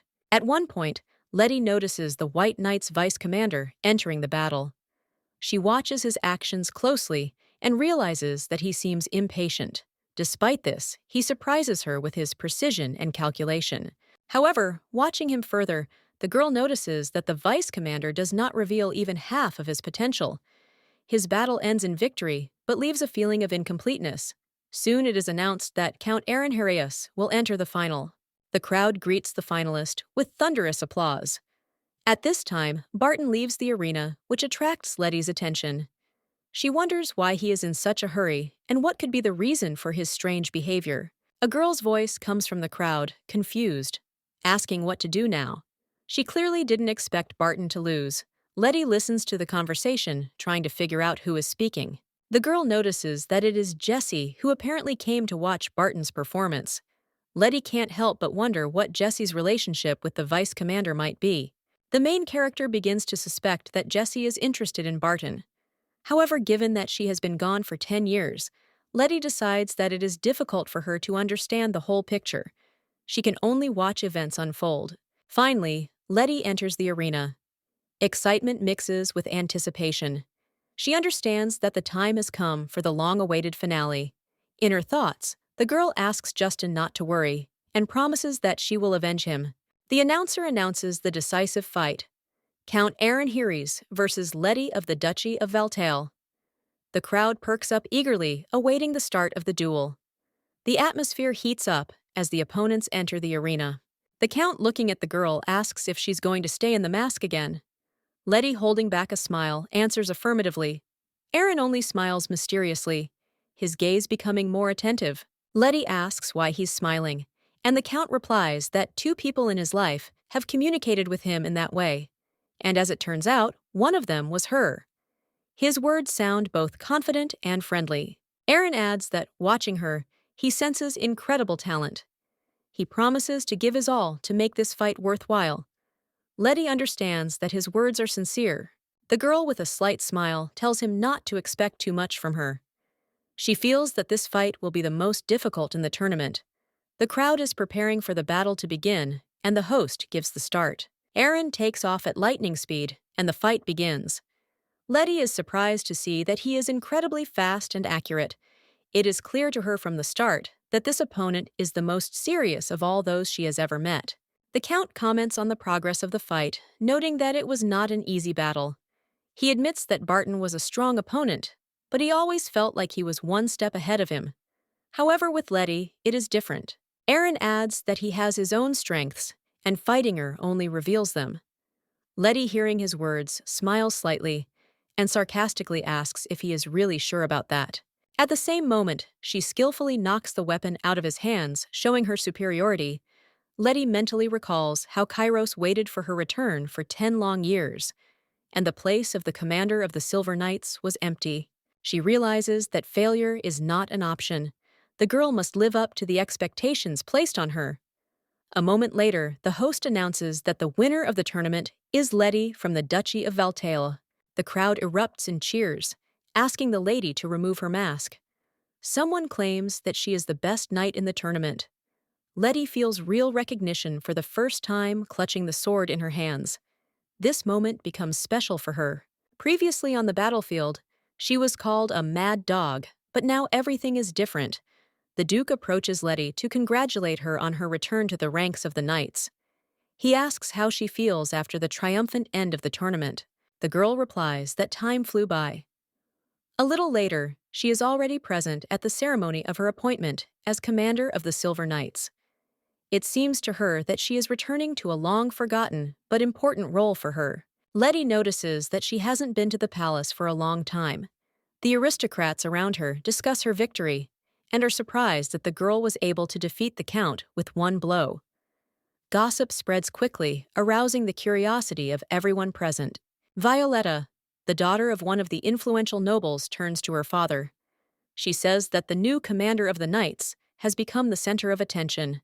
However, the man waves it off, calling all these discussions empty noise. Violetta insists that if the new commander of the knights becomes His Majesty's first sword, it will change many things.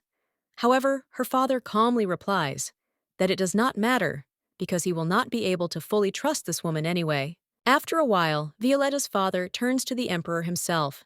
His gaze is serious and his speech is full of respect, but it is obvious that he has hidden intentions that he prefers not to advertise. Letty notices the Duke approaching the throne as well. She realizes that this man, confident and cool, has just argued with one of the influential lords and is now addressing the emperor.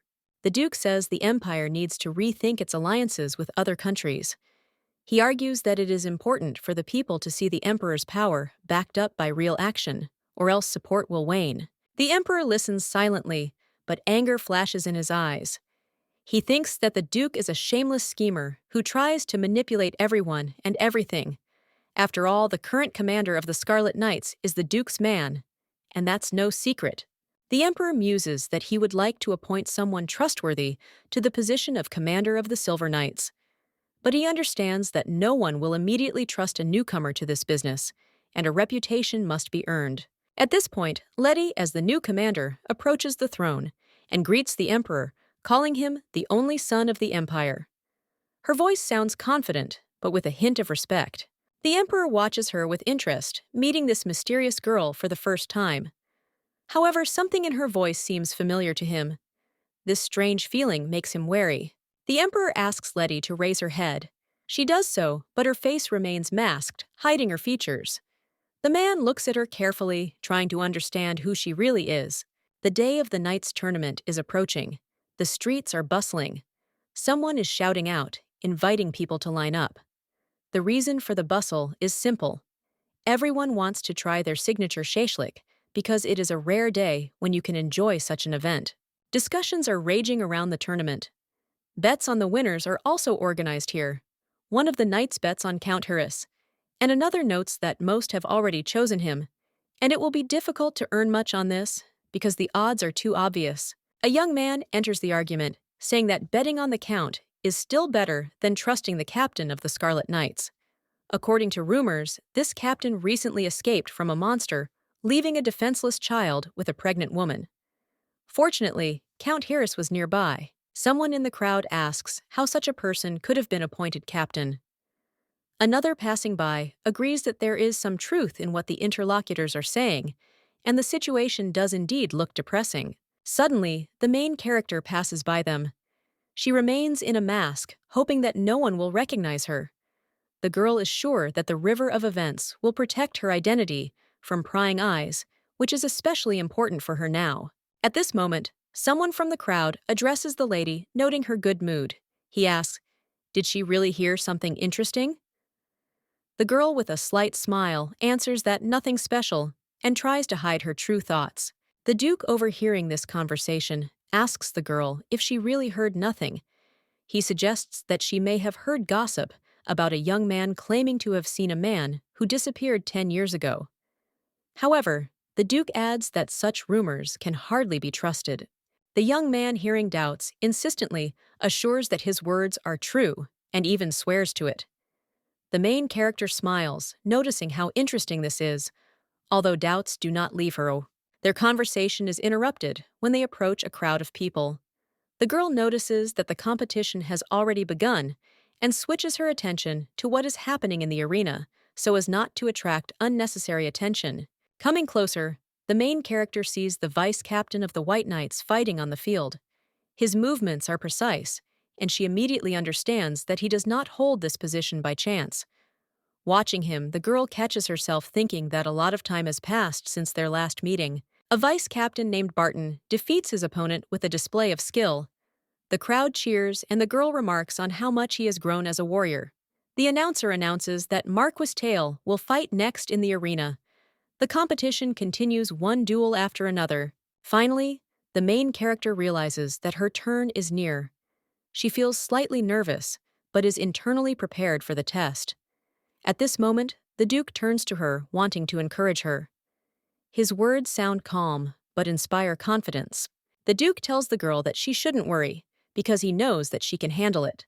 His encouragement makes her smile, and she takes his words as a sign of trust.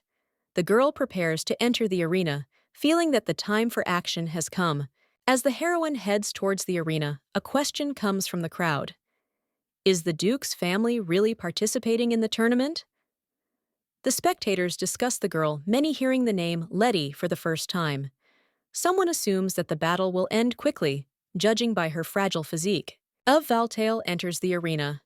Her opponent is one of the tournament's main contenders, Malik Blonde, son of Viscount Blonde. The crowd explodes in discussion, eagerly awaiting the start of the battle. Malik abruptly declares that he has no intention of fighting the small fry. He demands that Sir Barton or Count Heres be brought to him. His voice is full of contempt, and the volume of his statements irritates many. The girl, covering her ears from his screams, thinks mockingly that Malik seems to be trying to lull her to sleep with his screams. She already regrets that she will have to waste her strength on such an opponent, but her determination only grows stronger. Letty asks Malik if he knows the rules of the tournament. She reminds him that in order to face stronger opponents, he must first defeat her. With a slight smirk, she adds that she does not understand how such a dumbass wants to become the commander of the knights. Stung by her words, Malik fumes with anger and shouts that she has insulted him. He declares that he is going to smear her on the ground and demands that they begin the duel immediately. His rage only amuses the girl. One of the hosts turns to Letty, asking if she will keep her mask on during the fight. The girl answers affirmatively, assuring that she sees no need to take it off. The host announces the start of the fight. Malik immediately rushes to attack, shouting threats. His blows are sharp, but the girl deftly dodges. Keeping her cool, she only mockingly notes how clumsy his attempts to achieve his goal are. In response to his latest attack, Letty parries the blow and makes a caustic remark about his pettiness. The crowd gasps in amazement at her flawless execution. Malik has clearly underestimated his opponent. Letty smirks and mockingly asks where her opponent gets all this pride. At this point, some of the spectators begin to doubt that Malik is really up to the level of an opponent like Letty. Moments later, Malik's blade is knocked out of his hands. The crowd roars, wondering, could the girl really have done this by force? Letty stands calmly, as if nothing had happened, demonstrating complete self-control. The Duke, watching the proceedings, merely smirks. The announcer announces the victory of Letty of the Duchy of Valta, and the audience applauds her. The opponent remains on the ground, shocked by his defeat. Malik, lying in the arena, cannot believe his defeat. He asks in shock how the girl could defeat him so easily. His voice trembles with surprise, and his gaze searches for an answer in those around him. Letty, folding her arms across her chest, calmly asks, "Are you shocked that you were beaten by a small fry?" From that moment on, she begins to defeat each of her opponents, causing genuine admiration among the audience. Over time, the residents of the capital begin to support Letty, admiring her skills. The girl understands that winning is not so difficult. However, she also notices that there is too much noise and attention around. At one point, Letty notices the White Knight's vice commander entering the battle.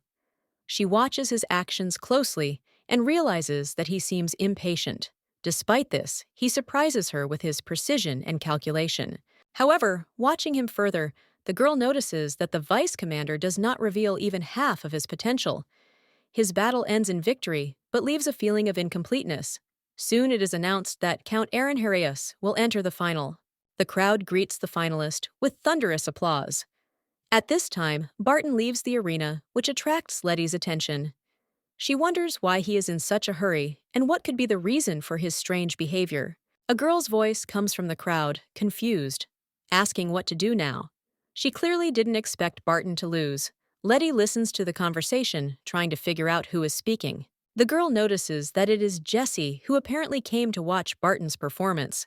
Letty can't help but wonder what Jessie's relationship with the vice commander might be. The main character begins to suspect that Jessie is interested in Barton. However, given that she has been gone for 10 years, Letty decides that it is difficult for her to understand the whole picture. She can only watch events unfold. Finally, Letty enters the arena. Excitement mixes with anticipation. She understands that the time has come for the long-awaited finale. In her thoughts, the girl asks Justin not to worry and promises that she will avenge him. The announcer announces the decisive fight: Count Aranharius versus Letty of the Duchy of Valta. The crowd perks up eagerly, awaiting the start of the duel. The atmosphere heats up as the opponents enter the arena. The Count, looking at the girl, asks if she's going to stay in the mask again. Letty, holding back a smile, answers affirmatively. Aaron only smiles mysteriously, his gaze becoming more attentive. Letty asks why he's smiling, and the Count replies that 2 people in his life have communicated with him in that way. And as it turns out, one of them was her. His words sound both confident and friendly. Aaron adds that, watching her, he senses incredible talent. He promises to give his all to make this fight worthwhile. Letty understands that his words are sincere. The girl, with a slight smile, tells him not to expect too much from her. She feels that this fight will be the most difficult in the tournament. The crowd is preparing for the battle to begin, and the host gives the start. Aaron takes off at lightning speed, and the fight begins. Letty is surprised to see that he is incredibly fast and accurate. It is clear to her from the start that this opponent is the most serious of all those she has ever met. The Count comments on the progress of the fight, noting that it was not an easy battle. He admits that Barton was a strong opponent, but he always felt like he was one step ahead of him. However, with Letty, it is different. Aaron adds that he has his own strengths, and fighting her only reveals them. Letty, hearing his words, smiles slightly and sarcastically asks if he is really sure about that. At the same moment, she skillfully knocks the weapon out of his hands, showing her superiority. Letty mentally recalls how Kairos waited for her return for 10 long years, and the place of the commander of the Silver Knights was empty. She realizes that failure is not an option. The girl must live up to the expectations placed on her. A moment later, the host announces that the winner of the tournament is Letty from the Duchy of Valta. The crowd erupts in cheers, asking the lady to remove her mask. Someone claims that she is the best knight in the tournament. Letty feels real recognition for the first time, clutching the sword in her hands. This moment becomes special for her. Previously on the battlefield, she was called a mad dog, but now everything is different. The Duke approaches Letty to congratulate her on her return to the ranks of the knights. He asks how she feels after the triumphant end of the tournament. The girl replies that time flew by. A little later, she is already present at the ceremony of her appointment as commander of the Silver Knights. It seems to her that she is returning to a long-forgotten but important role for her. Letty notices that she hasn't been to the palace for a long time. The aristocrats around her discuss her victory and are surprised that the girl was able to defeat the Count with one blow. Gossip spreads quickly, arousing the curiosity of everyone present. Violetta, the daughter of one of the influential nobles, turns to her father. She says that the new commander of the knights has become the center of attention. However, the man waves it off, calling all these discussions empty noise. Violetta insists that if the new commander of the knights becomes His Majesty's first sword, it will change many things. However, her father calmly replies that it does not matter because he will not be able to fully trust this woman anyway. After a while, Violetta's father turns to the emperor himself. His gaze is serious and his speech is full of respect, but it is obvious that he has hidden intentions that he prefers not to advertise. Letty notices the Duke approaching the throne as well. She realizes that this man, confident and cool, has just argued with one of the influential lords and is now addressing the emperor. The Duke says the empire needs to rethink its alliances with other countries. He argues that it is important for the people to see the emperor's power backed up by real action, or else support will wane. The emperor listens silently, but anger flashes in his eyes. He thinks that the Duke is a shameless schemer who tries to manipulate everyone and everything. After all, the current commander of the Scarlet Knights is the Duke's man, and that's no secret.